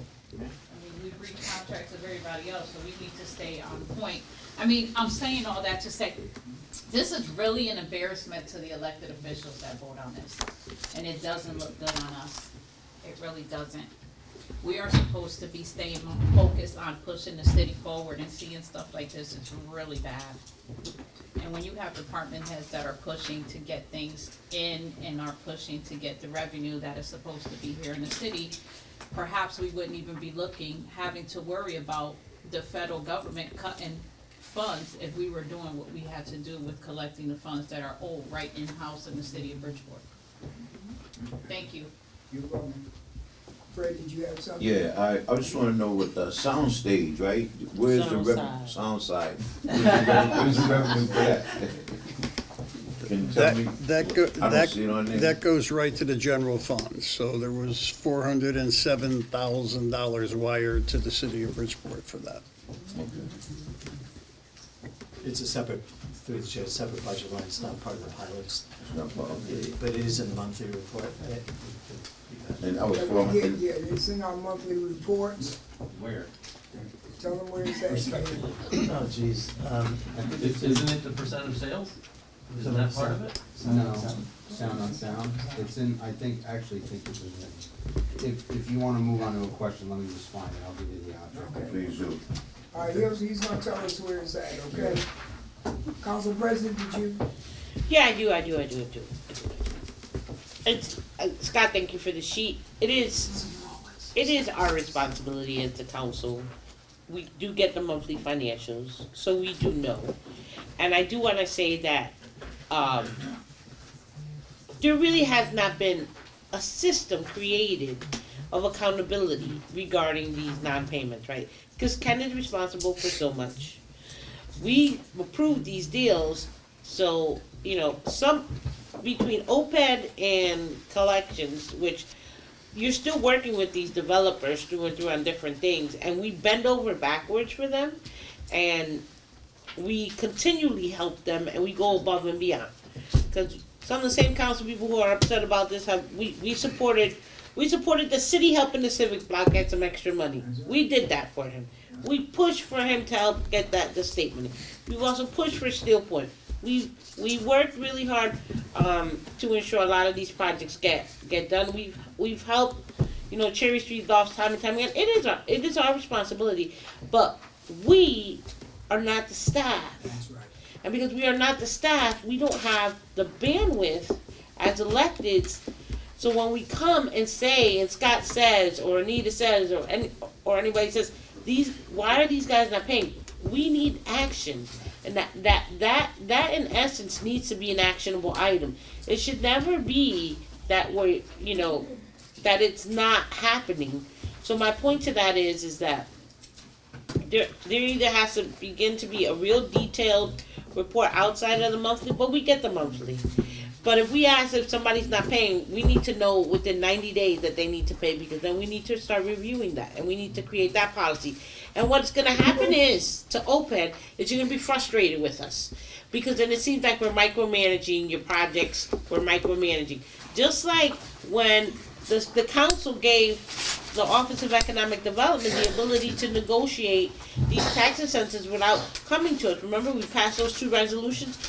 And as Fredo would say, we took off the handcuffs. But then, right now, it feels like we got to put some handcuffs on. And we don't want to be in that situation of putting handcuffs. Let me finish. Because right now, everybody's cash strapped. Mm-hmm. But they're still making money because they're not paying their taxes. And they're still eating. we gotta make sure that our department, that our city is eating too and is able to function to service the 150,000 people that we have in it. And that's what frustrates me, because all personality aside, this is a business, right? I said, let's call Russell. Get Russell. Somebody needs to get Russell on the phone. Literally, that's how we need to act. We're gonna put Russell on top of this, because we know that he's a good collector of money. He's notorious for it. He could get money out, he could get water out of a rock sometimes. But I mean in a positive fashion, meaning that he's very diligent when people are delinquent on their payments. And our tax office and our open office, when the council in the budget meeting says, and Nestor, I love the guy, he's like, yeah, well, you know. No, it's not, you know, because now we're sitting here with two departments who are actually frustrated right now, right? You feel attacked. And it's not about attacking, but there's the attack is, these have been lifted up time and time again. And a plan needs to be created, and then if not, the council will be starting to pull these back quarterly, review them, and say, hey, okay, so right. But then my other concern is that if we become aggressive, these people will not finish their projects. But then the same council people cannot sit here and say, and run to City Hall 3 weeks later and say, listen, we gotta help this guy out. Because then we're doing a disservice to ourselves. So if we wanna do this, and we're gonna hold Ken and OPED's feet to the fire, we have to hold our own feet to the fire. And I think the way, Just saying. Can I respond to that? That's my soapbox. just before you respond, the way we're gonna do it, when we give these tax abatements, we need to put a clause in there that if your property tax isn't paid, the city council will revoke your abatement. That'll get them thinking, damn, I need to pay my taxes. We shouldn't be even going through this. So I'm gonna make a, just before I finish, you can. Let me have him first. I'm ahead of him. All right, I just think from now on, when we do an abatement for taxes, and you all put it together. Right. You need to put a clause in there that makes the developer aware your taxes must be paid, or we're gonna revoke the tax agreement we gave you. That'll stop all of this. Now, the downsides is, we might have to take over projects if they don't pay their taxes. Because if I don't pay my mortgage, guess what? Guess what? I'll be coming over here saying, Tom. Russell coming to get you. Which Tom? At that time. So I just want to say to the council president and council.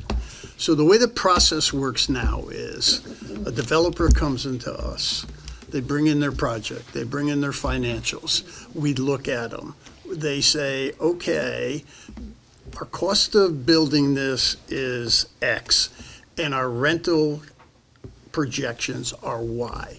We have a gap here because of the tax structure in Bridgeport versus the construction costs, which are universal throughout the area. So at Fairfield, Stratford, Trumbull. So what happens is we then analyze it, we work with them, and we come up with a pilot program. Normally, what we were doing for pilots was we were not giving away like they did years ago, 40-year deals and 50-year deals at $150 a unit. We said we would do 10 years for market, 15 years for affordable. And that's what we do. We analyze it. We bring it to the council.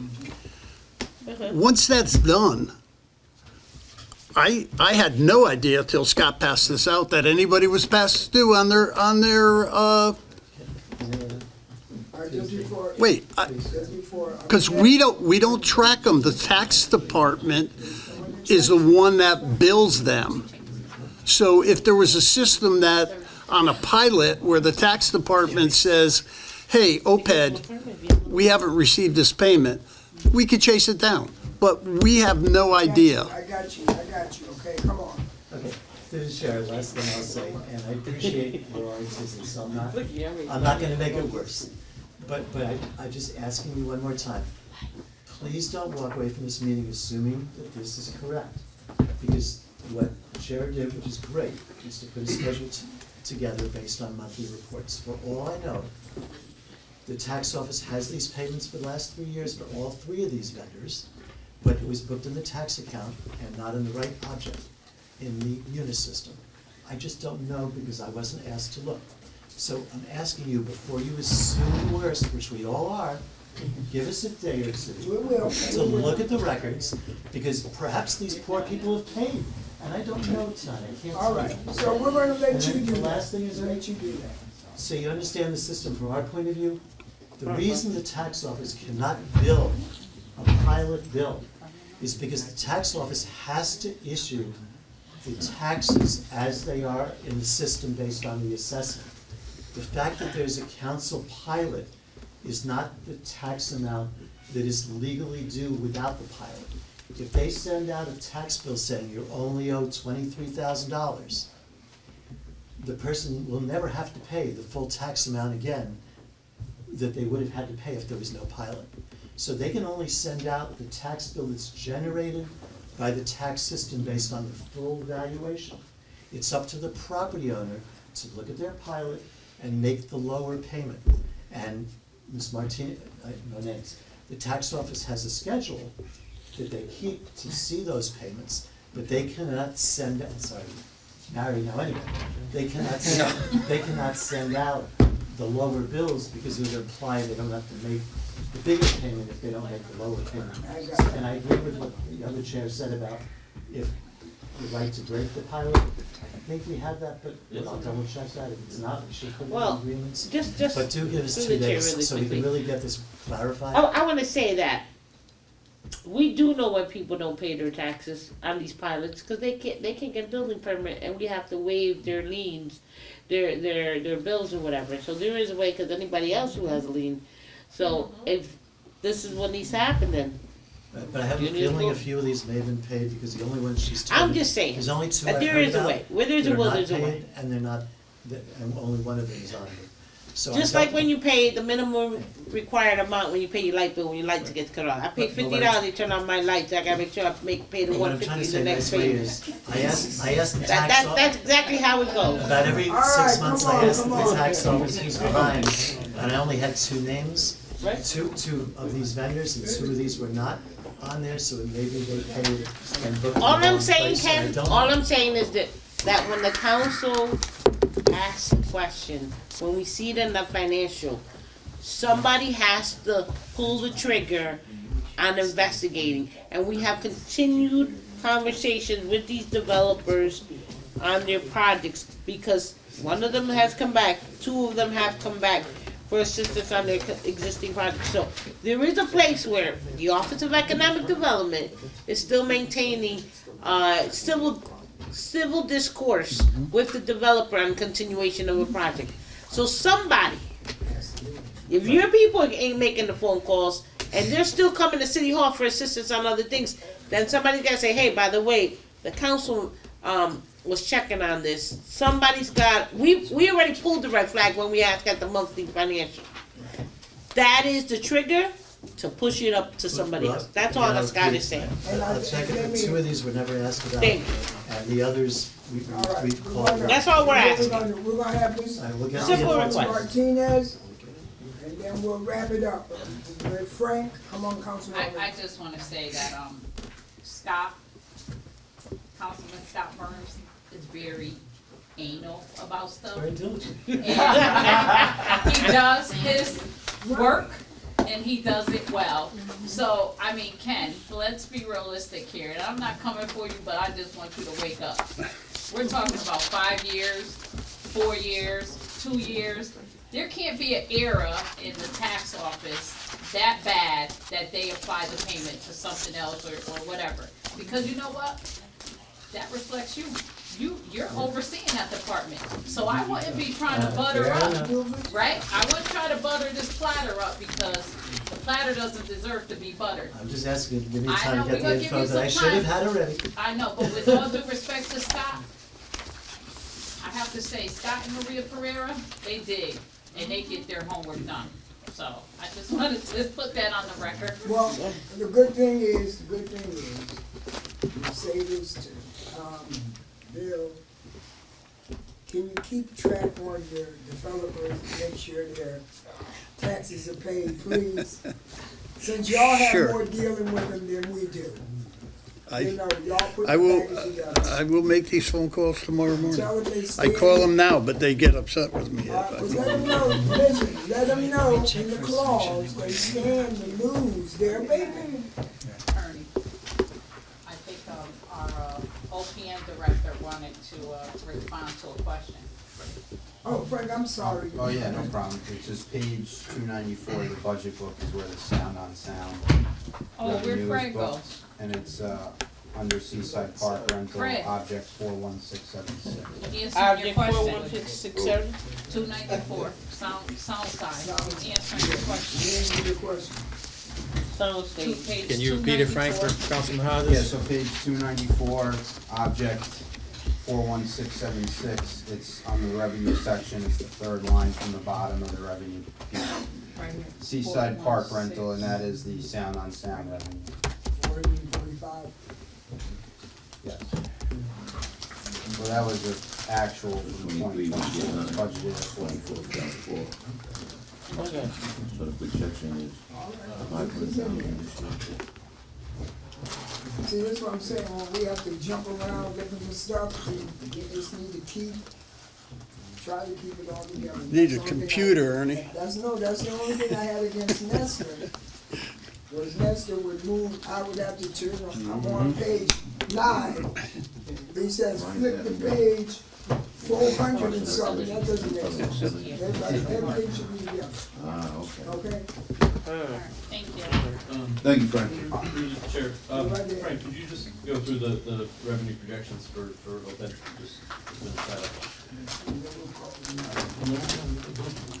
Oh, building next, oh.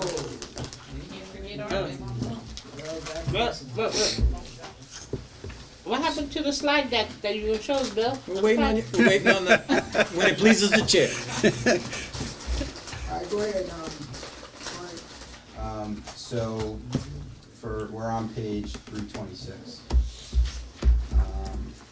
So basically what I did here, as I did with all revenues, was, well, the department provides their input, and then, just ask follow-up questions, but, all these, are based on, agreements. We're gonna check on the amphitheater for the billboard. That's budgeted at 100,000, like Ken said, we got 50,000, so I just need to check on that discrepancy. It may be for multiple years, so I have to see what that is. That was something I carried forward from Nestor. And then the two changes I already talked about from the requested to OPM was just a clerical error, or a data input error, I should say. And then, that's really it. I don't have much to add to these.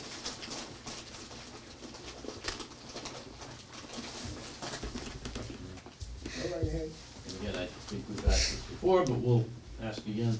The amphitheater now charges, at least through Live Nation, parking passes. And originally, when the amphitheater came in, we were told there's gonna be no charge for parking whatsoever. There is now. The arena pays us a share. Where are we now with the amphitheater? And again, I hate to say it, but I'm gonna say it, I just feel like this department isn't going after all the revenue that's due us.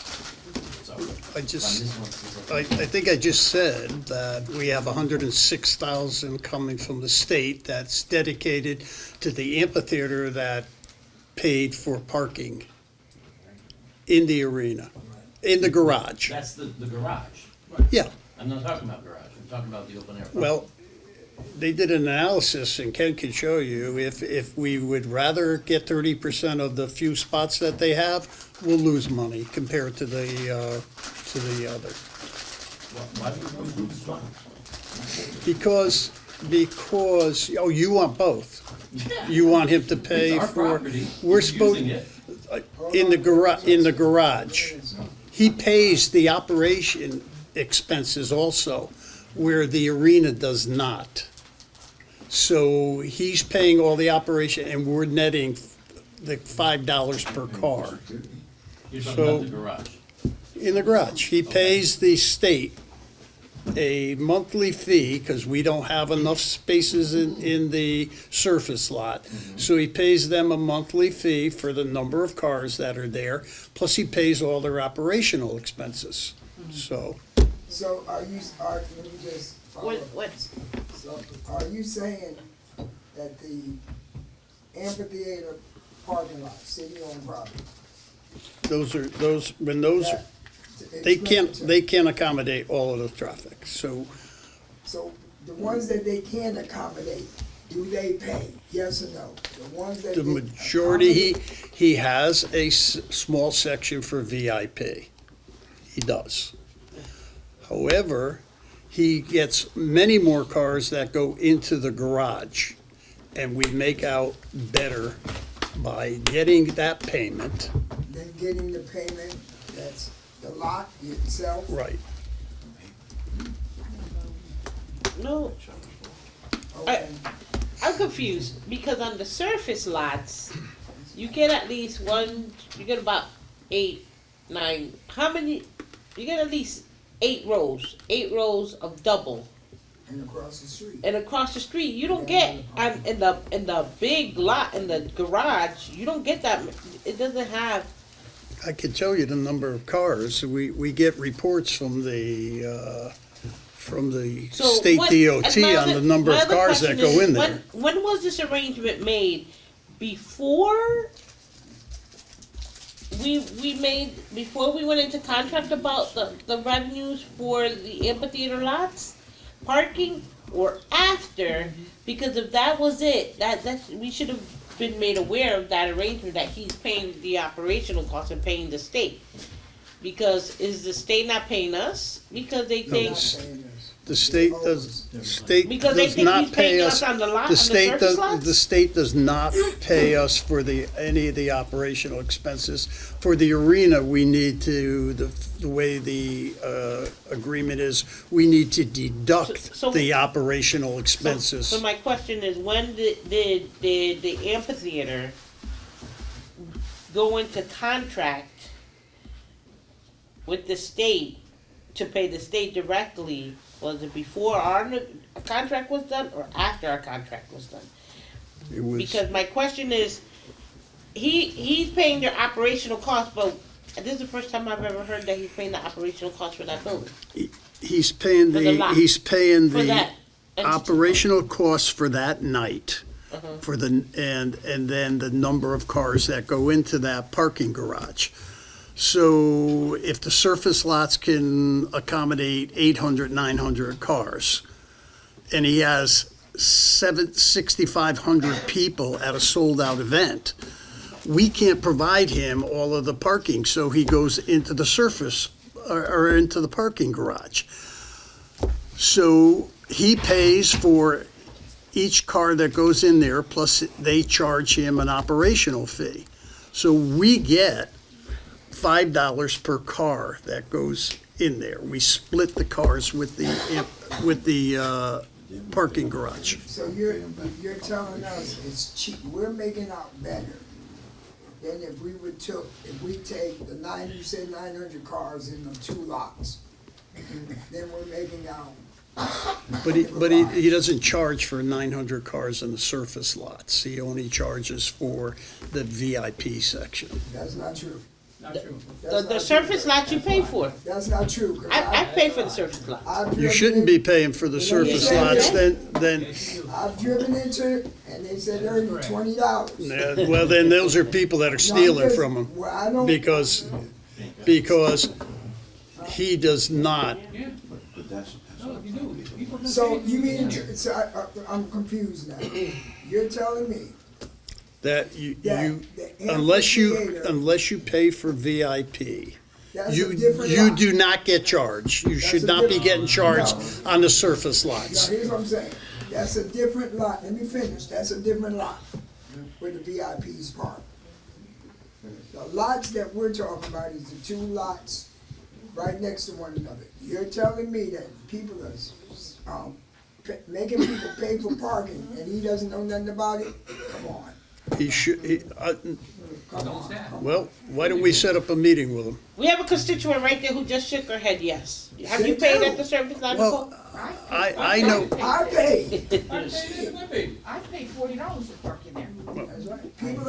People are there, but I cannot believe That's why I'm asking you, Well, how did that contract happen? I'm sorry, through the chair. That's why I'm asking. So on that night, we're only getting revenue from the building, from the Right. high rise, from Right. the high rise, from the garage. We're not getting the revenue from all of those cars on the bottom. That's not the deal. That's not the deal we cut no, with you. I, The deal we cut with you is we get the surface lots, not and if you cut that deal with the state, that's not our deal. Our deal is we want our money for the surface lots. Because I think we get a bigger bang for the surface lots. okay, I mean. I'm just saying. I will be happy to set up a meeting with whoever wants to sit down and hear from him directly. Tom, my suggestion is when this starts again, I called you, what, a year ago about this? I even talked to Howard. I think somebody has to do some checking when those lots are open and just pull in and go. And when you talked to him, I talked to him also, and he Nobody's said supposed to pay except for those first lines, the that- VIP there. That's what I was told. Well, people are paying. I mean, You know, I'll the be, first lots that they prepay, it's the first lots from the wall, with the handicaps. I know sometimes that's like an extra VIP, but everybody else shouldn't pay. And I've done it, so, and I brought it to your attention. Jimmy and Miss Howard. Horace is out to collect the money. All right, I think the guys are doing it on their own or whatever, but Yeah. somebody has to start seeing. someone should know that they're charging everybody. well, I know we've received, when he pays us $350 this year, we'll have gotten $3.8 million between ticket revenue and the 5% seat tax. All right, So whoever wants to meet with Howard, let me know, and I'll arrange the meeting. If the surface parking lot is ours, is there a way that we can get a survey done to find out the spaces that's there? Because if there's gonna be revenue coming in, we need to know how many spaces is there There's- also. they know all of that. Yeah, we know, You know that? yeah, there's 800. It's not lying. It's dirt, remember? It's gravel. It's gravel. But they could estimate, Tom, you Yeah. said, what is it over? There's about 800 to 900 About 800 to 900. parking places there. So at $20, $40, 800 to 900. That's He what we needs to do. fire his parking staff. Yeah, because they're charging, I'm telling you, because I went in there. Okay, I believe you. I'm not arguing. I said we need, if you want to sit down with him, I'm gonna tell you why. Cause the trick or trunk event, I told the guy you're not supposed to be charging. He said only outside Bridgeport people. If you're a Bridgeport resident, you don't pay.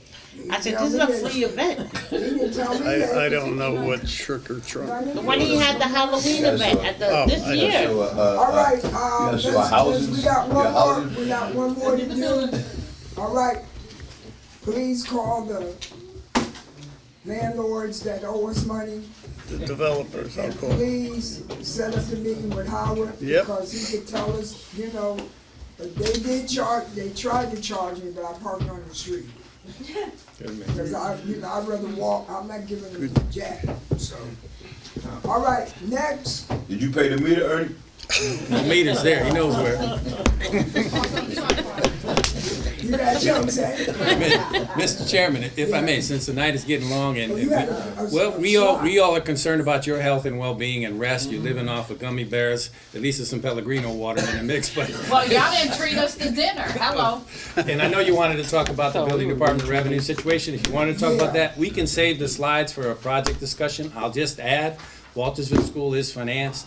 It should be a closing in June or July. Chaffetz, the principal financer, finally came together. Councilman Hodges, Yeah. I know you've been holding us to the fire. And I will also add on the civic block discussion, the way you framed the issue, Madam President, was very accurate, and sometimes you are working with a developer. I did become aware, because the developer there is refinancing his project to get the money to complete it, that there was something. In fact, I told the lender, Leviticus Fund, I said, you check, make sure his taxes are paid. So I can guarantee you, when the refinancing happens, which should happen in the coming month, that whole tax bill will be paid, plus, Councilman Hodges, the meter, plus the VIG. The meter's been running at 18. Okay, I just wanted to clear that up.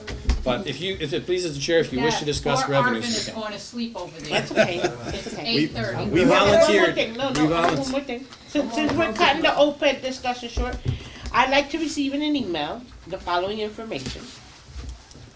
In regards to where we are for housing growth, because we, to Doctor's point, the housing growth, and where we are for commercial growth.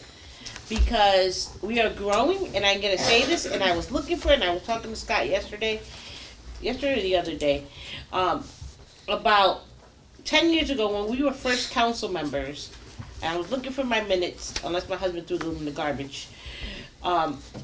I said 10 years ago, I don't want us to be a bedroom community without us simultaneously growing as a commercial community. And when we were writing up here, Fred and I made a very good point. The Getz building is built, and there's nobody down there. We don't have a Jersey Mike's. And so my problem is we are building housing. I know we need it, but we are not building the infrastructure to create two different things. Commercial revenues and jobs. They might be making sandwiches, but it's still a job, and it also pays taxes, and those businesses pay taxes.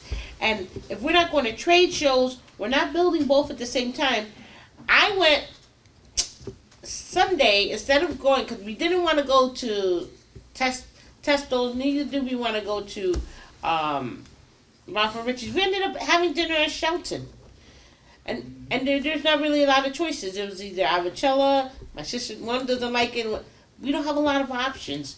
We're going to go to Captain's, Crossroads. I mean, we need the commercial business, because we rely a lot on our small business, so I want to know the revenues of our small business planning, like what has come into that. I know Jonathan has been working with small business, but manufacturing and business growth, because we need to know our business growth. We look at our taxes, and I am pontificating on this because I thought we were going to be able to get into it, but I'm saying I want to see those numbers, because we need to see those numbers. And if it pleases the chair, I would like to present and speak to that. Go ahead. Okay, and I'll go quickly, all right? Real So, quick. because we want to have that balance, to your point, which is very well taken. We don't see the balance. Okay, housing starts obviously are a big indicator. Councilman Burns, you asked me about labor and job statistics. I do have gross data from the Department of Labor, but I couldn't cull it out in a way that I would feel was responsible, so we can look at it together. Yeah. But we do lean into housing because it is a multiplier industry. It's one of the leading indicators that the national economists follow. If you are having housing starts in your city, generally, that's a sign of good health. We also have a strong construction industry in this city, from small guys to big guys, so we can multiply the dollars. The reason we have the increase we showed you in building department revenue from 5 million last year to 8 million now, and we're not even through with the year, is largely on the basis of that. So that is strong. We are leaning into that. Affordability is key. Now, even that Steel Point project, which is the largest single mixed-use development underway in the dear state of Connecticut right now, that was 420 units, 40% of them are deed-restricted affordable. And that's important because to Councilwoman Taylor-Moy's point, we got to grow together, whether it's developers, business people, or residents who need a place to live. The effective vacancy rate in this city right now is 1.5%, which means that the folks who live here, homeowners or renters, are vulnerable, and we've seen it play out on East Main Street, where buyers come in, they buy, they push up the rent, and because you don't have supply, you're supply constrained, our people are very vulnerable. And in a city that has a 21% poverty rate to begin with, that's an acute crisis. So we are very laser focused on housing and creating demand. It's called the law of supply and demand because you can count on it. If you don't increase your supply, you will be keeping your people in vulnerable spots. So we need to overcome that. I now have the pleasure of being old enough to work with young people. I want to recognize Joe Katz, who's here, part of our staff now. We stole from Central Grants to Councilwoman Valle's point. We want to get after that money. These folks at Kathy and Jonathan are leveraging every 2 of our capital dollars for another 8 from grant sources, so they're getting after it. But folks in that demographic cannot find a place if they want to buy in this city right now. So we're focusing on home ownership. Councilman Ortiz has been very instrumental in some of those discussions as well. Commercial. There is actually a very strong growth in the retail sector of the city. Your point is well taken, Madam President. They are jobs. And for some folks, it's your first job, but it gets you in, you get on time to work, you learn the discipline. This is the gas station for Seaview Avenue. That's under construction now. And they working that too. And they are working. This is a large-scale commercial And development, I you think sure? Jersey Mike's is supposed to come there. No, they're not coming. Jersey Mike's was proposed. Yeah, but they're not coming. They're not coming. This is the project you just referenced. This is the downtown project. What they're working on is trying to get a pharmacy into the ground floor, but there's one already in Jason Newfield, so we'll see how that plays out. This is just residential, the conversion of the hotel. They are looking to lease the whole ground floor. They've tried to find a caterer to come in there. The most recent inquiry they've gotten is from a church actually in the west side. I can see him, Pastor Dexter Upshaw. He's a Yale seminarian. Good guy, good guy. But he's not looking to put a church in there. He's looking to run it as a business incubator and have catering space as well. This is on Main Street. They just opened the New York Cafe just opened up this past week. They were free. Anybody wanted to come in. So that's a new business run by an immigrant family. This is a straight housing conversion, but the ground floor of that building has a Dolce Vita, it has a barbershop, it has DSSD offices. So slowly, downtown is probably the slowest in terms of ground level retail happening. I think the neighborhoods are stronger. I loved what Danielle said and what Councilman Newton emphasized about marketing neighborhood identity. That's a killer winner for the city of Bridgeport. You know, whether it's Madison Ave, East Main, Stratford and Connecticut, particularly if you lead with food, you got a lot more choices than you think you have. It's too bad you went to Shelton, but we're gonna get you a good list. So neighborhood identity is key. I less like the kids skating, I don't know why I had that. Hotels are obviously big projects on the come. They will lead us. Councilman Burns, I know I'm jumping. One of the things I did find, so I looked at national indicators, for Connecticut rather. Sectors that are growing include health and education. We fare well there. And then sectors that are declining, but I think we can actually buttress against them, were actually hotel and leisure. And I think with 2 new hotels coming on, with the success of the festival, and I love Danielle's point about getting clicks from out of town. I think we can do better there, but we can look at that data some more. Can do worse. Yeah, I think we'll do better than national and state trends. And we're doing better than our long-term average of unemployment. Our long-term average of unemployment is about 8.4. What I saw had us between 4 and 6 right now. So we're still struggling, but better. This is the Post Hotel, a really nice design. They couple the old Post building with a new building proposed. That's gonna bring us a $300,000 building permit fee. Yeah. And then we've got the new hotel coming on Steel Point. That's gonna bring you something on the order of $1 million building permit fee. And these are real jobs. In the neighborhoods, housing is obviously remains key. This is Crescent Crossing Part 3. Over here, if you want to take a look at what it used to be. They actually made 4 new city blocks when they built that. This is Windward Commons in the south end. That you've seen. That has the Southwest Community Health Center. Phase 2 is in red. That's coming up next. This is Madison Ave. We worked to lower the design there, and I can't thank Councilwoman Herron enough for working through what was a very difficult times, but that's gonna be a 173 unit project. That's gonna pay a big building permit fee. No tax deal on that. He shouldn't be given the opportunity to move forward till he paid Congress Street. Different developer. Oh. Yeah, different developer. This is Val Ramos. He owns the VIP car washes throughout the state, and he's developing a mixed-use building at Main and Frank, right near your church, Councilman Newton. Yep. It's gonna have a nice finish on it. You can see construction underway there. Did they stop production on that? They had a question with the building department, which has since been resolved, and I expect they're gonna be renewing activity, but yes, they did stop for a minute. We like housing as a driver for commercial development. Sound Coffee is one of the businesses that's growing on that section of Main Street. Any of you been by Del Pret recently? Right next door to it is a place called Don Roque's Garage.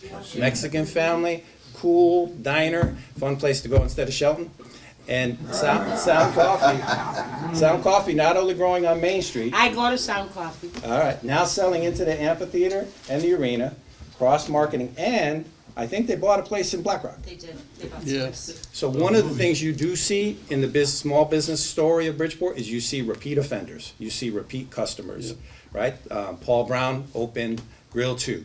Then he opened in the city. Fruta Juice 1000 downtown, right at a small place. He opened a bigger place in Lafayette Boulevard. Mil Sabores out in Black Rock. Started in truck, had a little storefront in the west side. Now he's got a big place in Black Rock, and we tapped it up with a He's gonna be in the amphitheater too. So you see that bodes well for the business climate here. People invest and reinvest. This is a small community project. Squash Bridge is 2 blocks away, 1.5 blocks away from Main and Frank being built. Squash Bridge is putting 11,000 square feet up, steel's up in the air right now. So there's a balance to development. You see community, you see neighborhood, you see infill development, which is a tricky term to mean small lots that were left over. This is a lot on Stratford Avenue. This is the before picture, and then I have only an aerial view. You'll see a nice Habitat house in red here. I note, though, that these Habitat houses of today are different than the Habitat houses of before, which used to be, I would disparagingly call them monopoly houses. They were little casitas. Now, because of the form-based code, they have to build to context. And so you see a nicer house that mimics the good architecture nearby. This infill housing agenda is an important one. Councilman Burns, in your email asking, invited us to highlight some other things. I did want to highlight the property sales that took place of the small infill lots. This took place last summer. These are, most of them were in the East End, in and around the Civic Block. And we sold, I think it was 11 properties for just about $1.7 million. And that was twice the appraised value that we had for them. And that speaks well to what people see happening here.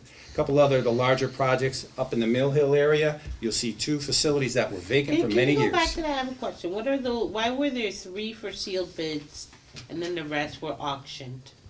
They're sealed bid. The 2 new fields. Oh, there were 3 that were, per the city council authorization, we could sell to a nonprofit, so 3 were sold to Habitat. Those are the 3 sold. Yeah, yeah, and they paid face value. And they pay taxes, no taxes. Yeah. You do see properties that have been vacant a long time now moving. This is up, some people call this the Dining Center up in Mill Hill. There are 2 properties there. One is the low rise and the other is the high rise. Generally, per the leadership you all have exercised in the Affordable Housing Plan and the Mayor's executive order to produce 6,000 housing units by the end of the decade, we have a pipeline right now that's about 1,800. You saw 800 were permitted as of this year thus far. So we're not where we need to be, but we're very focused on it, and my colleague Constance Vickers makes sure that we stay focused on it and convenes us pretty regularly. On the business side, what's going on with Bridgeport Works? So I just picked some illustrative categories. You do still see some high-tech manufacturing going on. This is called Paragon Medical, the east side. Used to be called Lacey. That's as high-tech as it gets. That's on the east end. Okay, claim it, claim it. Interestingly, Councilman Burns, some of we could get a multiplier, and I'm speculating, but the numbers are going up for healthcare and education. We have educational institutions, yes. We also have healthcare institutions, right, and the 2 hospitals. Interesting, though, you go down to the supply chain, we tend to supply the healthcare industry. Surgical instrumentation. This is what they do there. Some 300 employees there. So I think there's a chance for us to do fairly well. Sacred Heart Center for Health Education on Park Avenue. I don't know the job numbers there, but it's a big investment, $25 million on their project that's in the ground now. And that building permit fee was just about $750,000 for us. There's a small place out in the East End. You may not even know because it's nondescript. Union Avenue, down by the water. Le Coq Cuisine. Guy from Paris, he came here out of Stanford, he makes croissants that he sells to the upscale hotels Sells in them Manhattan. everywhere. 2 shifts, he's got about 300 souls working in there. So there are opportunities. Sikorsky has actually done better with the increase in defense spending. And they, for a while, I mean, you can remember probably 7-8 years ago, Bridgeport factory will close. Sikorsky Bridgeport will close. Not now, they're doing 2 shifts. And they just paved the airfield, or the strip there. Correct. That was grown with grass, and it's all paved and marked out for helicopters to land. A couple of more quirky ones. East End, this is the Foolproof Brewery. They combined with Black Horse Garage. And then they're now, to my point, Councilman Hodges, about once you get in, you come back. They open the brewery, now they want to add a distillery. Both of those kinds of businesses are good for us because they bring in a lot of machinery and equipment, which is taxable. Black Horse Garage needs to clean that lot over there. Yes, they do. Yeah. There's always, I know you know. These are some smaller ones. I mentioned Meal Savoys out in Black Rock. I was happy that we were able to kind of turn it around at the Stop and Shop that closed on the west side. I thank you, Councilman Burns, for keeping us focused on that.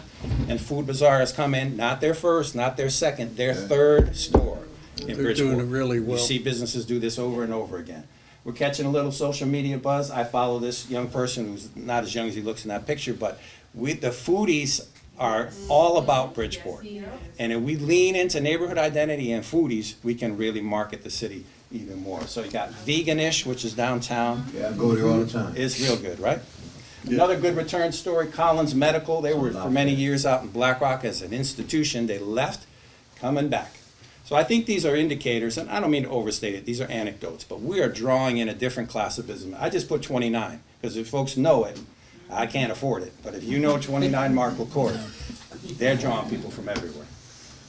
Another good success story. And I think I was gonna then just lean in lastly to one of the things we wanna keep doing, and I really applaud my colleagues for keeping us on, is we wanna stay engaged in the neighborhoods. I think that's a sub-theme of tonight's talk. We spent a lot of time with the Housing Authority. I wanna thank Councilwoman Martinez as your liaison, and just on us to keep fostering that relationship. And I think it's really starting to bear dividends. We're all in on choice neighborhoods, trying to reinvent the green homes and bring a boatload of money, even with the federal problems. We're going after that money. Like to hear that. And see if we can get it done. So you'll see us out in the neighborhoods, and thank you all very Tom, much. you forgot. Bill, the one you forgot. You forgot to mention, Smith Street where we knocked down those housing units, some Yeah. more housing that's gonna go up with the housing authority is one. The If I sad can- part is this, Took a long time. our health Optima, that was supposed to come Yeah, streets in. they're not going. Because of, the cutbacks and they don't know where they're gonna get money from to even keep the ones open that they got. Won't be coming to these things, so we gotta find another healthcare. Yep, let's get after Southwest. We also have a nice project coming to Boston Avenue where the GE property is, ShopRite, the Singaris that own a number of them throughout Fairfield County are building a food processing plant there. They're looking to employ initially 150, 175 people. Does that site need to be cleaned? It is clean. It is So clean. clean, Yeah, that's clean. Now, we will come to you with something related to that, because GE's asking us to help out. But anyhow, thank you for your kind attention. Come on, building. No, hold on, I have one more thing. Okay. So I wanna thank you for that, and I know, we know those existing ones like Sikorsky, and I know the Cook, and thank you for that. My suggestion is that I've always been pushing for commercial residential, right? My point to that is again, back to Main Street, is that when we develop these, I want the OPED office, I am requesting or suggesting, recommending, that the Office of Economic Development work with the developer to get a business, an anchor business in there to draw in, so we can have a faster turnaround. Because then it's just dependent on the rent.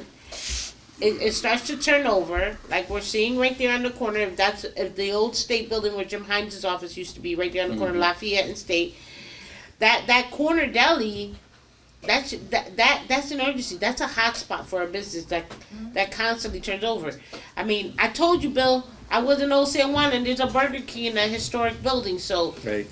we have to be creative with getting either, like another fast food chain, a Chick-fil-A or somebody. We've got to bring somebody in like that, and that might mean going to a trade show and poaching those people. Loretti does it all the time. I'm going to say one anecdote, and I'm sorry, Scott hates them. I met the mayor of New Mexico, introduced him to everybody. His population only grew 5,000 people, but he anticipates in the next 5 years he's going to have another 3,000 people. He's building housing, and he's building the first McDonald's and the first hotel ever in his town, of a town of only 15,000. And he's estimating to be at maybe almost 25,000 for the next census. So simultaneous building, there's jobs happening, commercial happening, and residential happening. That's all I'm asking. Sometimes it takes a little while. With the Jason Newfield conversion, we did work with them. They got the pharmacy and they had Barletta's, the I go brewery I go there. in there. So it is filling in, but it takes a little while. It's tough. And that's how this office, I say this, either BRBC, because, they exist, they gotta come to the table too. Yeah. DSSD gotta come to the table, and every time we put a building that has a commercial, we need to help either assist or find somebody a home to get there. If I may, in compliment to that wonderful suggestion, I'm gonna just stick out my colleague a little bit, who's worked very closely with the SMBE office. And one of the ideas Jonathan has brought to me a number of times, and we'll follow up now that I'm hearing this, is creating a pool of monies that could be used for tenant fit out. So when we look at these deals, we tend to zero out the retail. We don't expect them to make a lot of money. But if we can add to that, something that can Retail help. brings us money. It brings Right. us money. But we need to Commercial make brings it, us money. we need to make it easier for the commercial to happen, is what I'm saying. Yes. So we'll work on that. Your point is well taken. My question, just pretty simple. Who in the office is really working on economic development, whether it's retention or recruitment or whatever? I mean, do we have somebody really focused on jobs and job creation in the city? Because, yeah, we've got the housing, but I think the reality is, you know, still our per capita is pathetic. And we need to raise that up if we're really gonna raise the city up. So I don't know where the, you know, if we have a focus on that. I'll start, maybe you can jump, you wanna jump in, Jonathan? I've been talking over, you jump in. No, I mean, I think it's a focus that we want to be able to expend more energy on. I think the reality is we still have so many legacy projects that need to be dealt with, whether that's demolition or blight or issues like that. So I'll say that I know our plan, I'll say my plan is to be more active in that space. And if there's anyone that's probably gonna be focused on that, it will be me. And Max does regular calls on businesses throughout the city. So Max is out there talking with the businesses, seeing what their needs are. He's usually the first person to say, hey, you know, the croissant place is expanding. I was out there talking to him. So he's out there, but I think Jonathan's right too. We're trying to focus on that, but we're trying to also get these things out, so. I think the partnership with SMB bodes well, but we have to develop that. I just want to throw in a new thing I'm doing. Every time I meet with a vendor, I'm asking them if they're expanding and offering space in Bridgeport. I've had 3 meetings in the last 2 weeks. Every single one of them, at the end of the meeting, I have a conversation with them about moving to Bridgeport. And some of them actually are. Same thing with the bus patrol company. When you signed the contract for that company, they're actually they moved into Middle Street and they're gonna be there. We have another vendor we might wanna bring to the council on another issue, the police department. I asked them, they want to expand. I said, why don't you expand in Bridgeport? So I think when you talk to vendors, we need to do the same thing. Like, yes, it's their job day to day, but it's all of our job to market the city. So we need to remember that. I'm gonna remember that from now on. All right. Appreciate the time. All right, I think we beat them up enough today, so we're gonna take the next group. That's all of us, we're together. That's it. All right, well, y'all sit back and let them come up and say, I know y'all running home, don't tell me. Thank you guys for your This time. guy- Yeah, thank you. We'll stay, we're staying. We'll stay. Yeah, and I'll stay. Okay. Who showed up? Paul, you can sit up here if they want to talk to you. Oh, they're all Where you leaving. park now? All right, next, Where you park now, on the street? yeah. Come to Black Rock if you want a good restaurant. We got them all up and down the avenue. Yeah. Trevor Avenue, that's right. Ken, CJ's. I don't usually leave the city for dinner. That's why I was Thursday, surprised you went to Shelton. Yeah, he gone. Tom, you know, I only eat two He got good restaurants. reason, he got good reason. I don't usually leave. I don't like to give Mark my money. Okay. What's your question? How do you want to start? I think Arvin is understaffed. Well, maybe, No, Frank, they will let okay, somebody come. yeah, okay. Tell him what page Frank is. Let's go. 336. All right.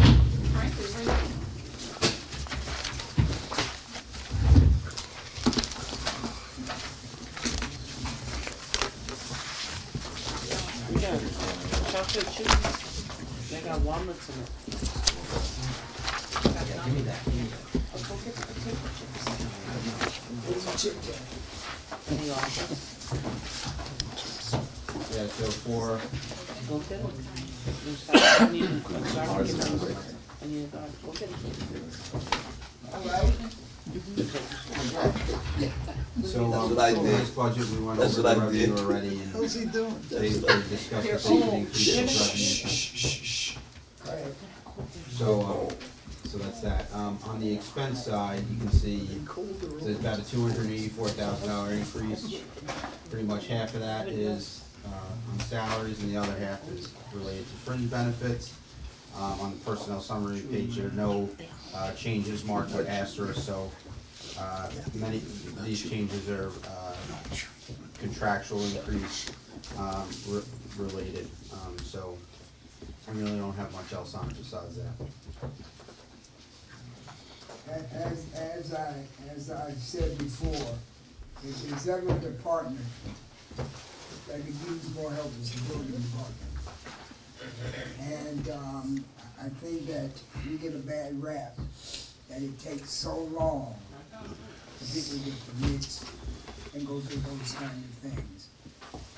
And so maybe it would be good to hear from you all the process that you all go through on giving permits and kind of anything we can do to make it much easier or faster. That's what we're looking for. Well, currently, I think the biggest culprit was COVID. That was the beginning of what led to a lot more backups. The reason for that was, again, during COVID, the city closed for a couple of weeks. Then after that, we came in with all staff was working remotely. And of course, the problem with that is it's harder to review drawings, get in contact with people, and move things along at a reasonable rate. Add that you know, the amount of people applying for permits because they had nowhere to spend their money. They weren't going anywhere. So they were making improvements. They were doing all this stuff. So we had an increased amount of permits. And add that along with being understaffed, it just led to a real backlog of work. And add that to, at that time during COVID, we went to an electronic system, which again, a lot of people were not used to. And it's gotten easier. I think a lot more people now, it's gotten easier. They understand the system.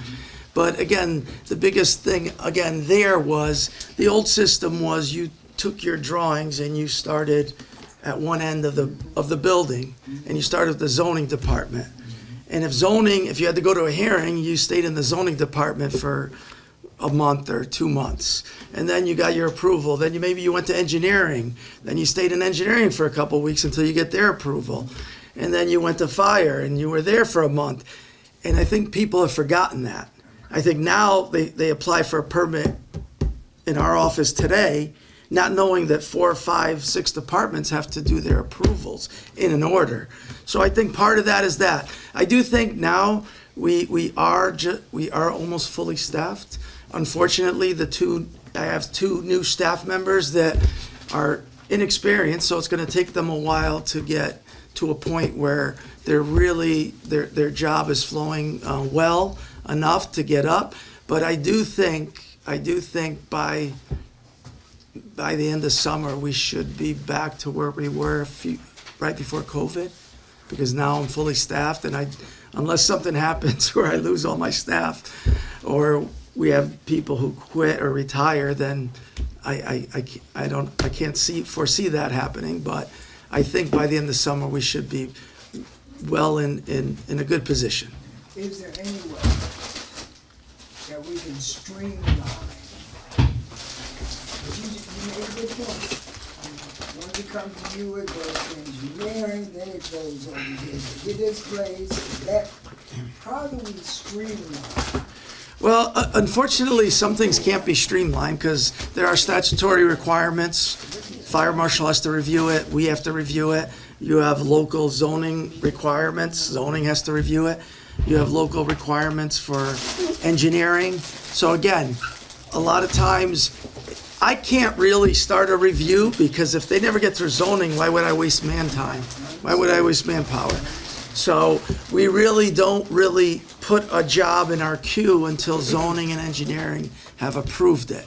And that's what some people are trying hard to understand.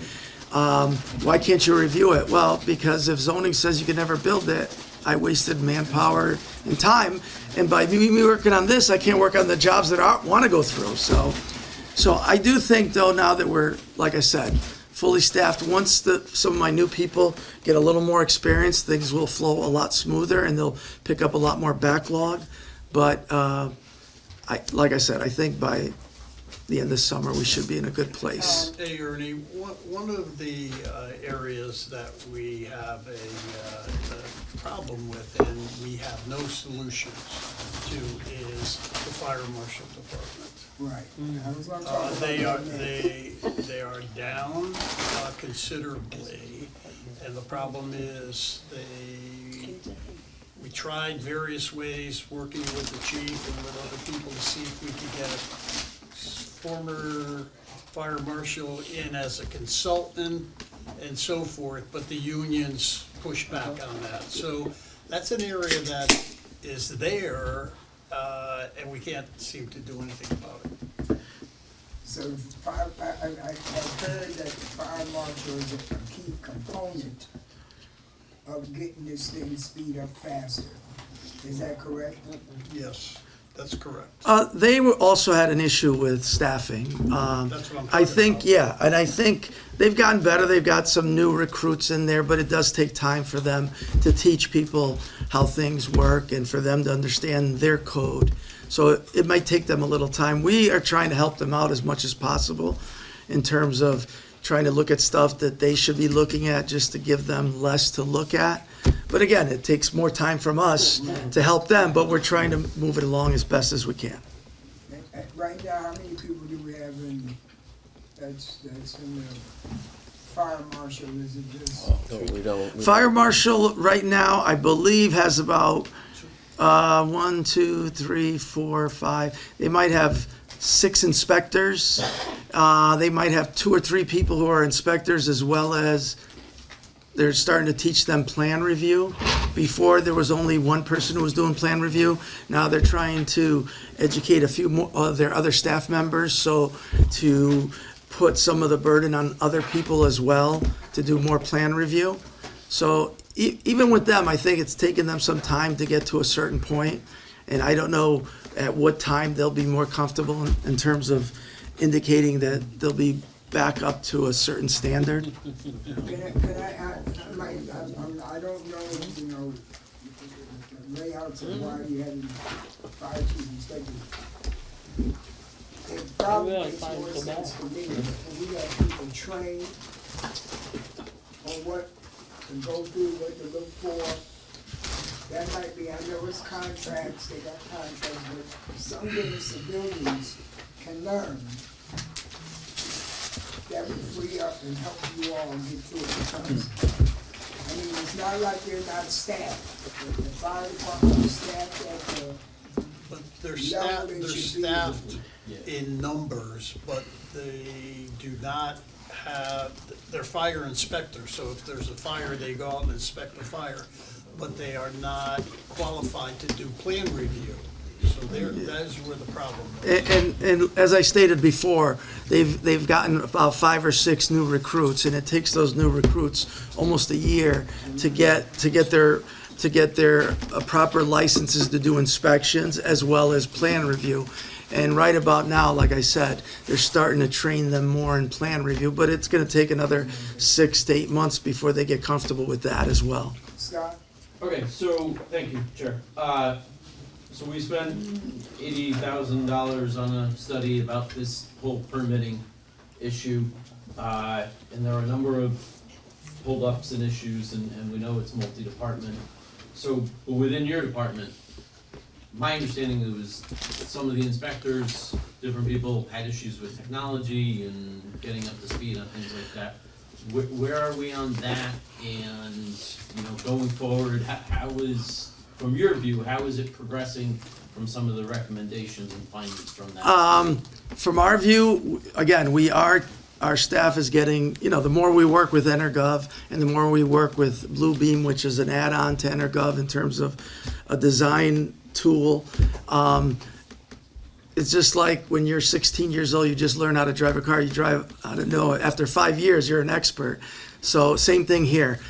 We're probably 2 years into it, and I'm thinking that everyone's getting a little better at understanding the ins and outs of the system. as well as what we're trying to also do, and what no one sees here is our department a lot of times helps out some of the other departments in terms of trying to help them out and use the system. One of my deputy was over at the health department and trying to teach them how to approve jobs and review jobs in the system.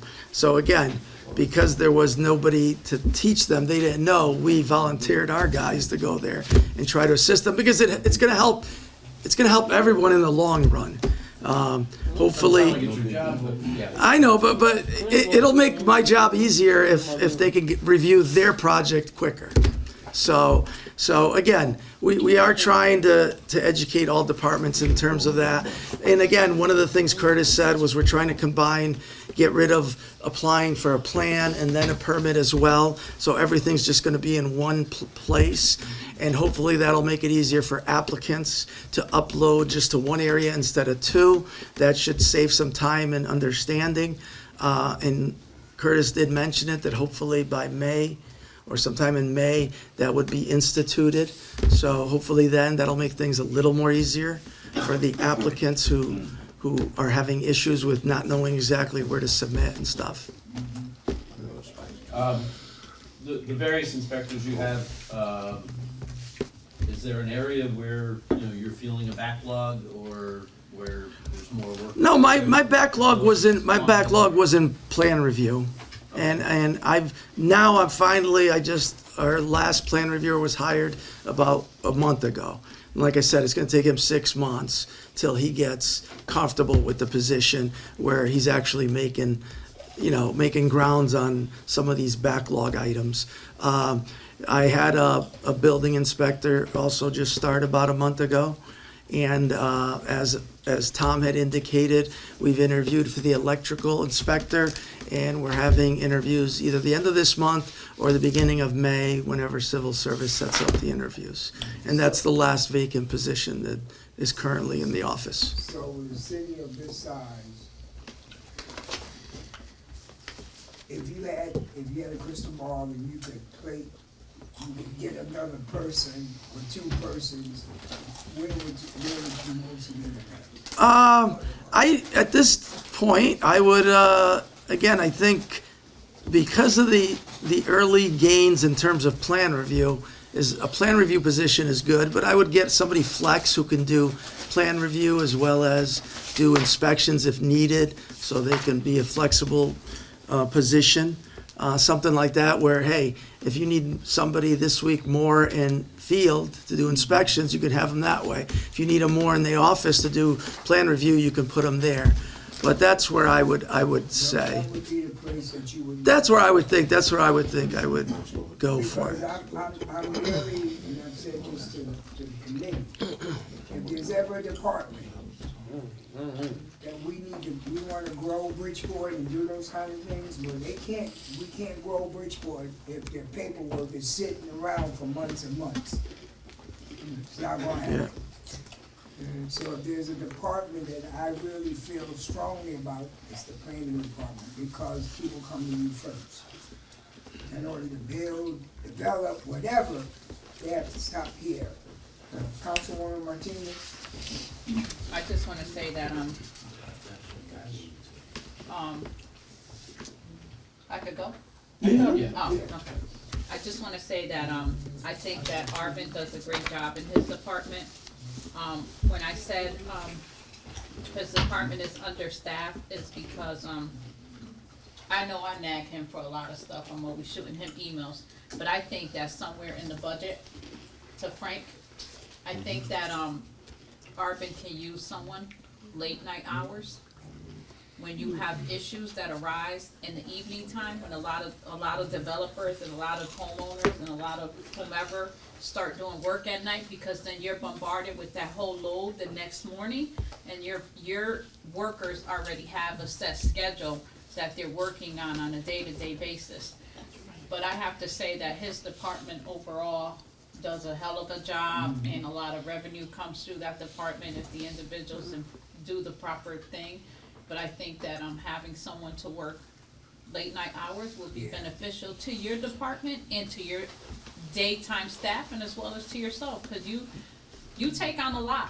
And I normally don't visit his department, but when I do, he's doing a lot of work there. So, that's all I wanna say. And this order, Dasha, Akeem, and Jeanette. So I have a two-part question. The first question is that in regards to these positions, the majority of them are union?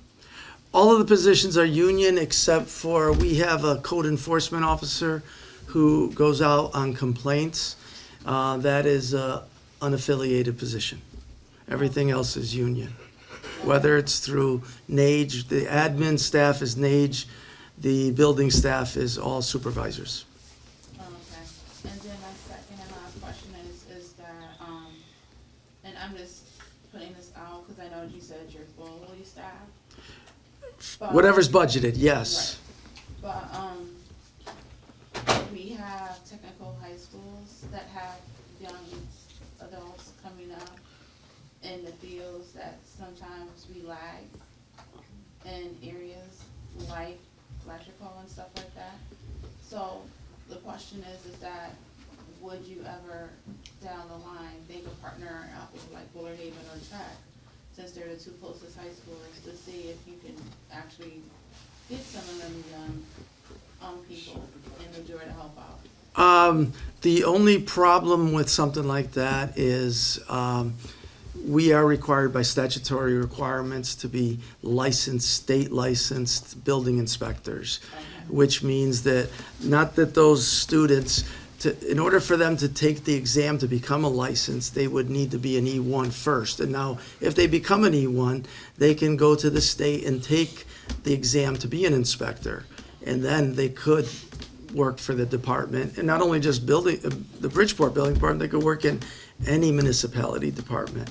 But they are required to hold certain licenses as well as state inspector licenses. So that's the issue with those jobs. Could I just follow up, just ask you a question, since you brought up Yeah. kids?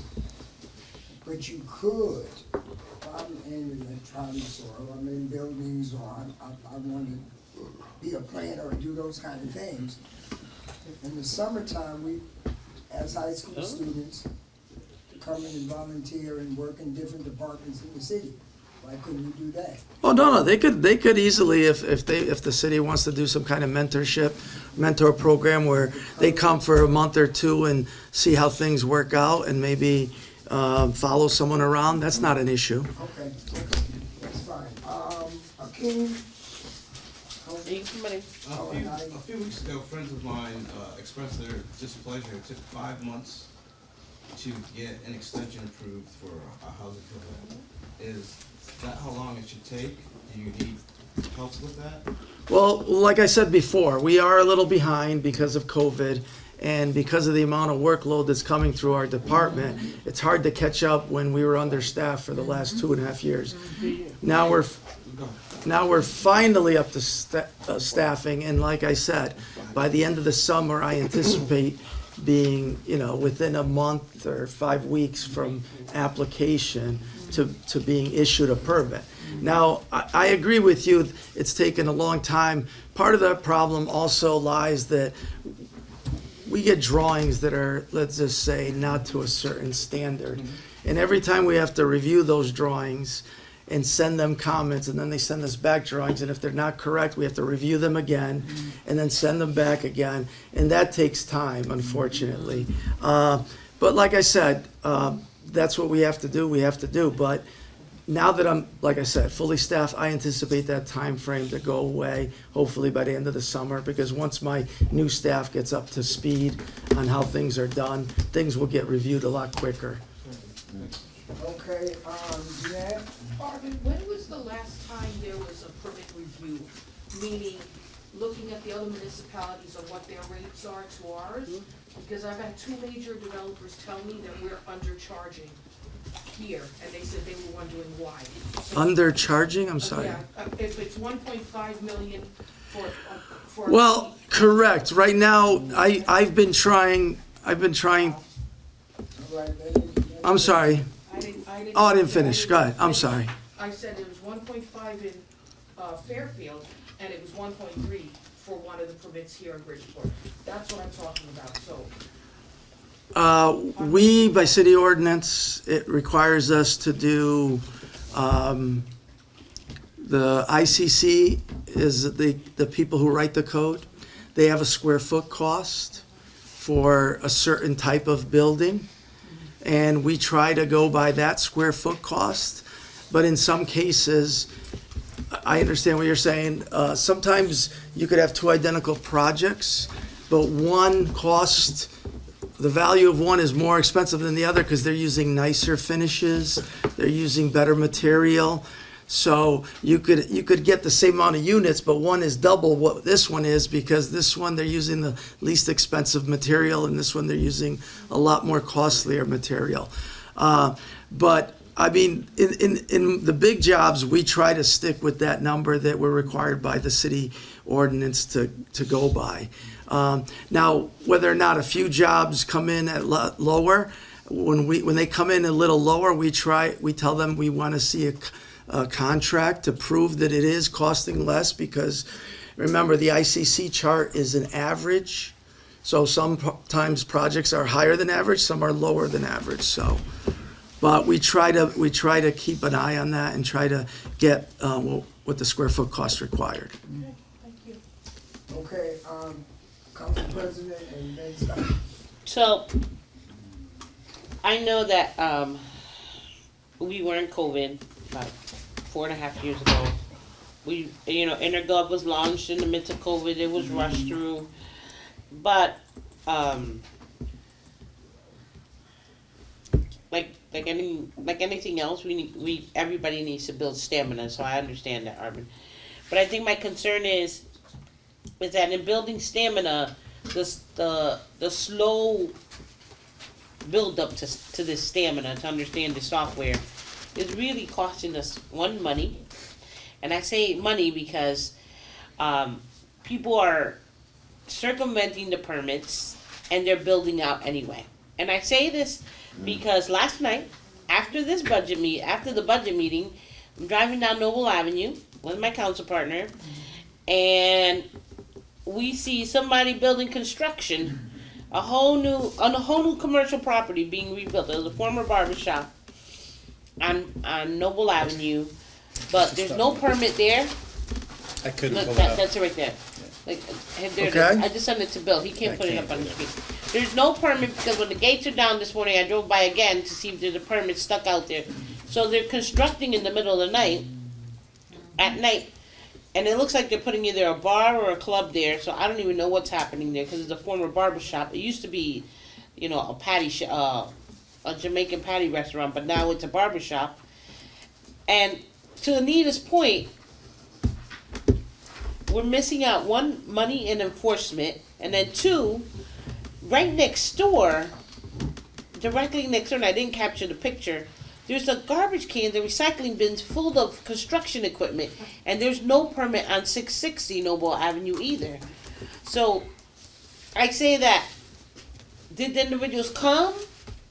Like Akeem's friend was frustrated. I'm pretty sure Akeem's friend probably did the work himself and then came and pulled the permit later to make sure he got it or whatever. I'm not saying that that's what happened, but that's what everybody does. Not my friends. But I saw the post on Facebook, and I'm saying the loss of revenue here, and this is my problem with slow stamina. For 2 housing unit permits, the house on 660 has 4 units on it. If they didn't pull a permit for that to rehab the first floor, which there's plaster and all that junk all on Noble Avenue and James Street right now, because it's illegally being done, that's an enforcement issue. I know we don't really do fines, but there's blight there. That's a blight fine. I sent it to the health department, sent somebody out there to find them for blight. And I want to say thank you to you guys, because when the gentleman next to my mother's house that I went and took pictures and sent you guys the pictures, immediately you guys did a cease and desist. So when you're alerted, it works. I get it. You guys make them pull the permits. He hates me. I hear he's on somebody's board here, but whatever. That's revenue that we're losing, and we're not getting the permits done. We're not getting the enforcement done. And then I go on Zillow. That's my Spanish. Zillow. I speak Spanish, That's my second language enunciation. I go on these websites and I see these houses that are rehab and I know for a fact that no permit has been pulled. And this is where the slow stamina buildup of how to use Intergov is impacting us financially. Because you have you've got 2 million, but those are for big projects. I want to know about the small projects where we're losing out the revenues and the enforcement capabilities of those permits, and that's my concern. So I'd like to see, and I don't know if Scott asked you or maybe it was too late. I'd like to see for you to an aggregate out of this 2 million or where you guys are today, year to date for your actuals. How many of that is actually the smaller units? Because that's where I think we are missing the mark on generating.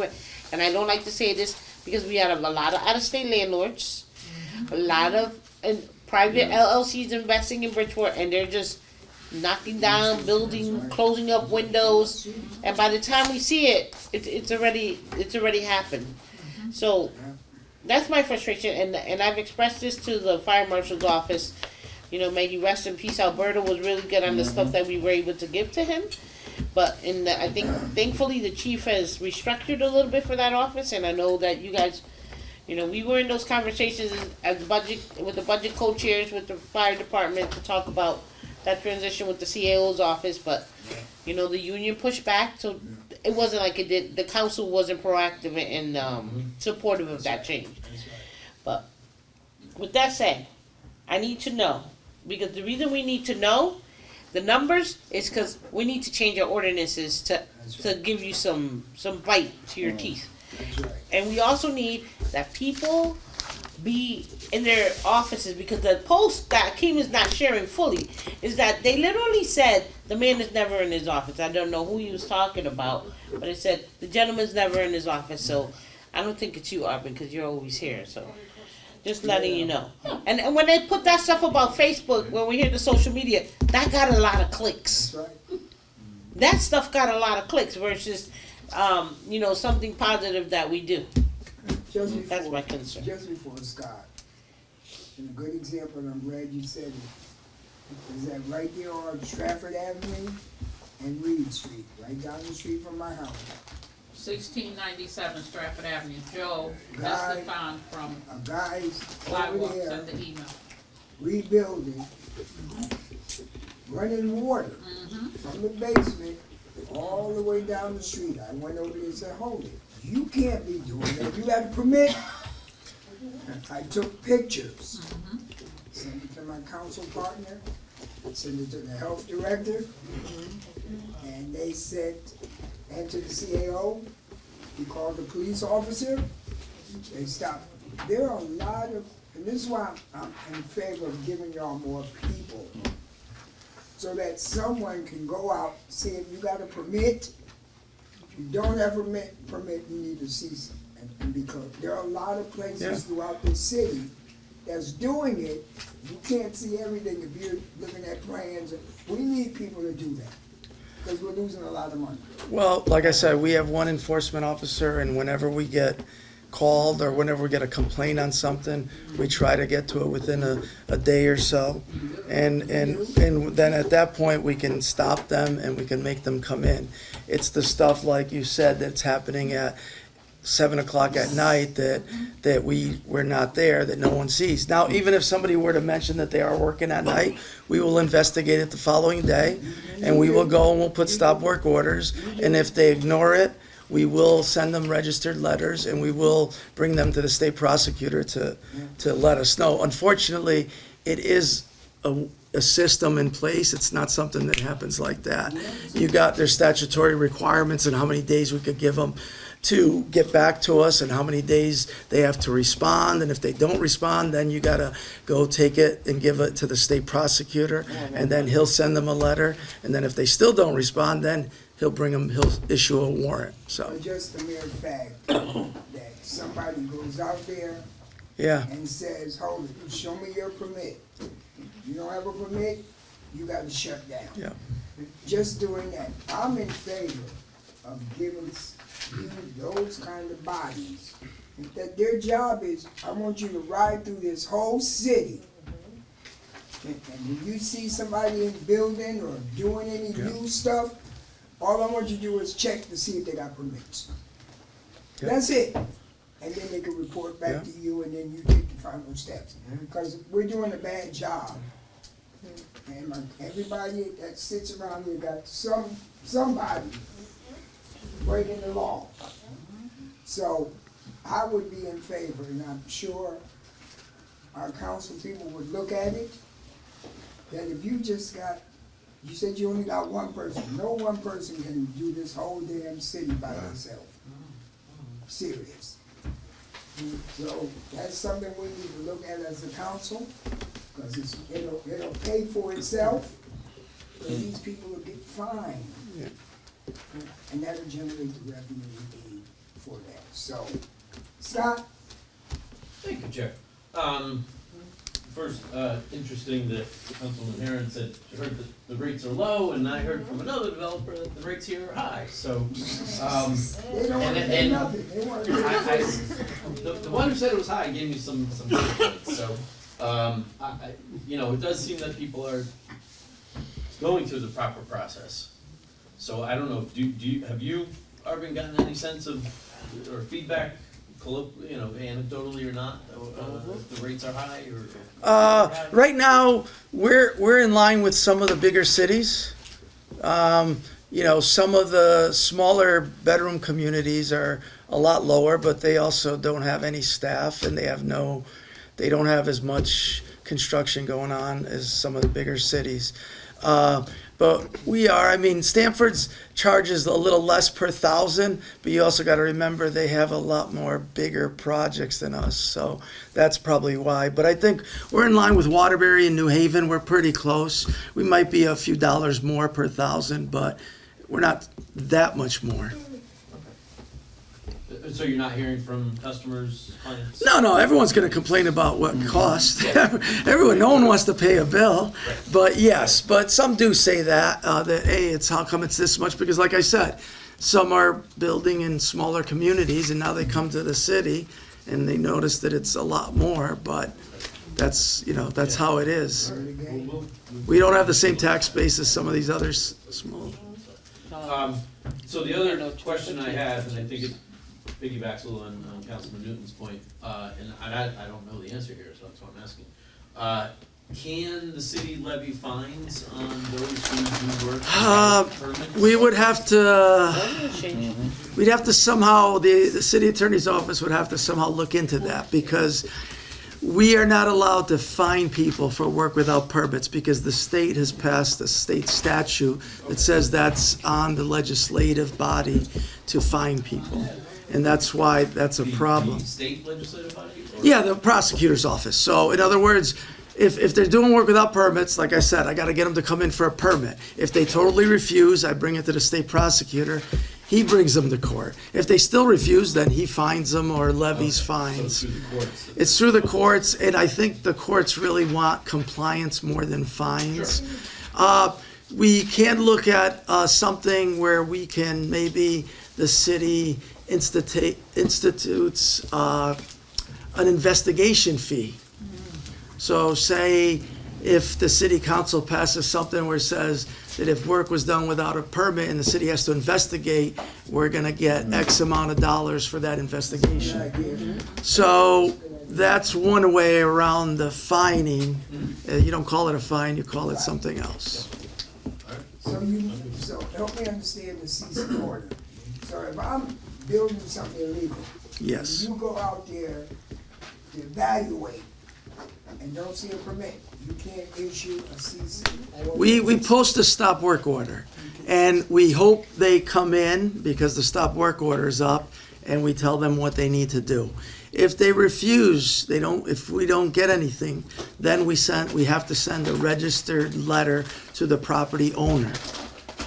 And then we give him a certain amount of days to respond. We have to give him, depending on what the scope is, you got to give him somewhere between 7 and 14 business days to respond to the letter. If he doesn't respond after that, then what we'll do is we go to the state prosecutor.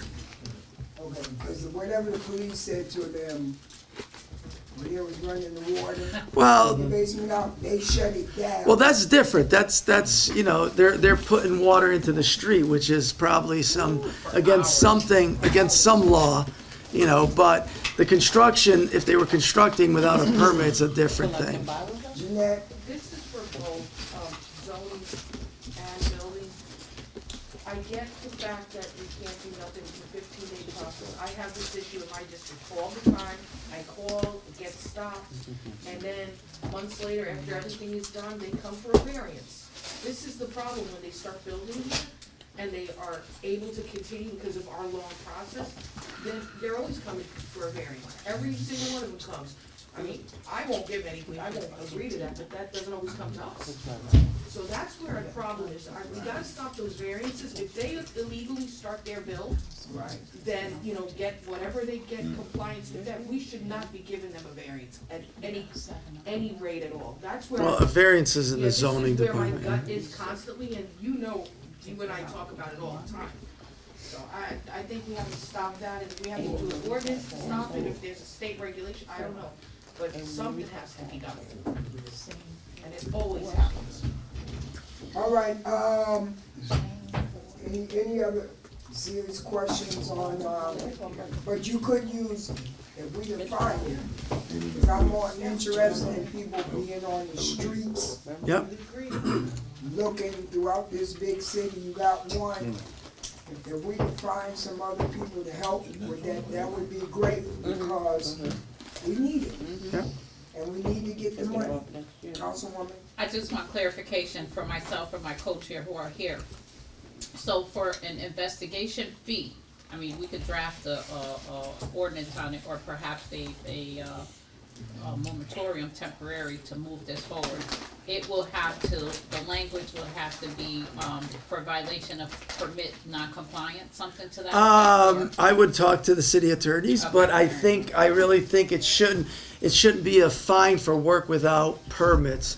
You should call it an investigation fee that, hey, you're the manpower to go out and verify that you are not violating the code is what you're collecting the fee for. That means the individual who you're paying a salary to, who you gotta get a car for, you gotta get gas for, you're paying for that, so that's covered, not, yeah. Okay.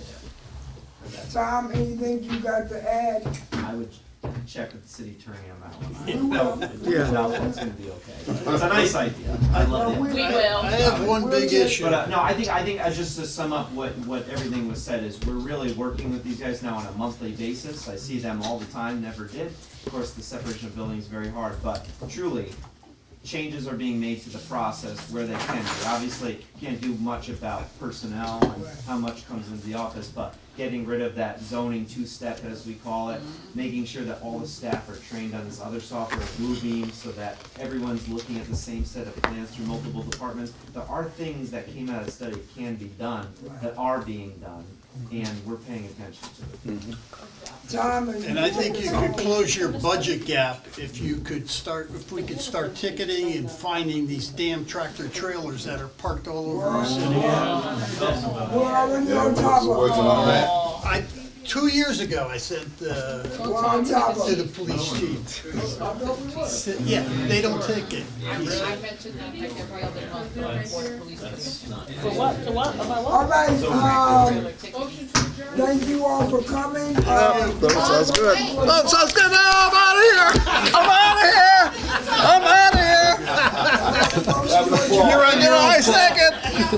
I second that adjournment. Thank you, Mr. Chairman. Thank you very much. Next year, he goes first.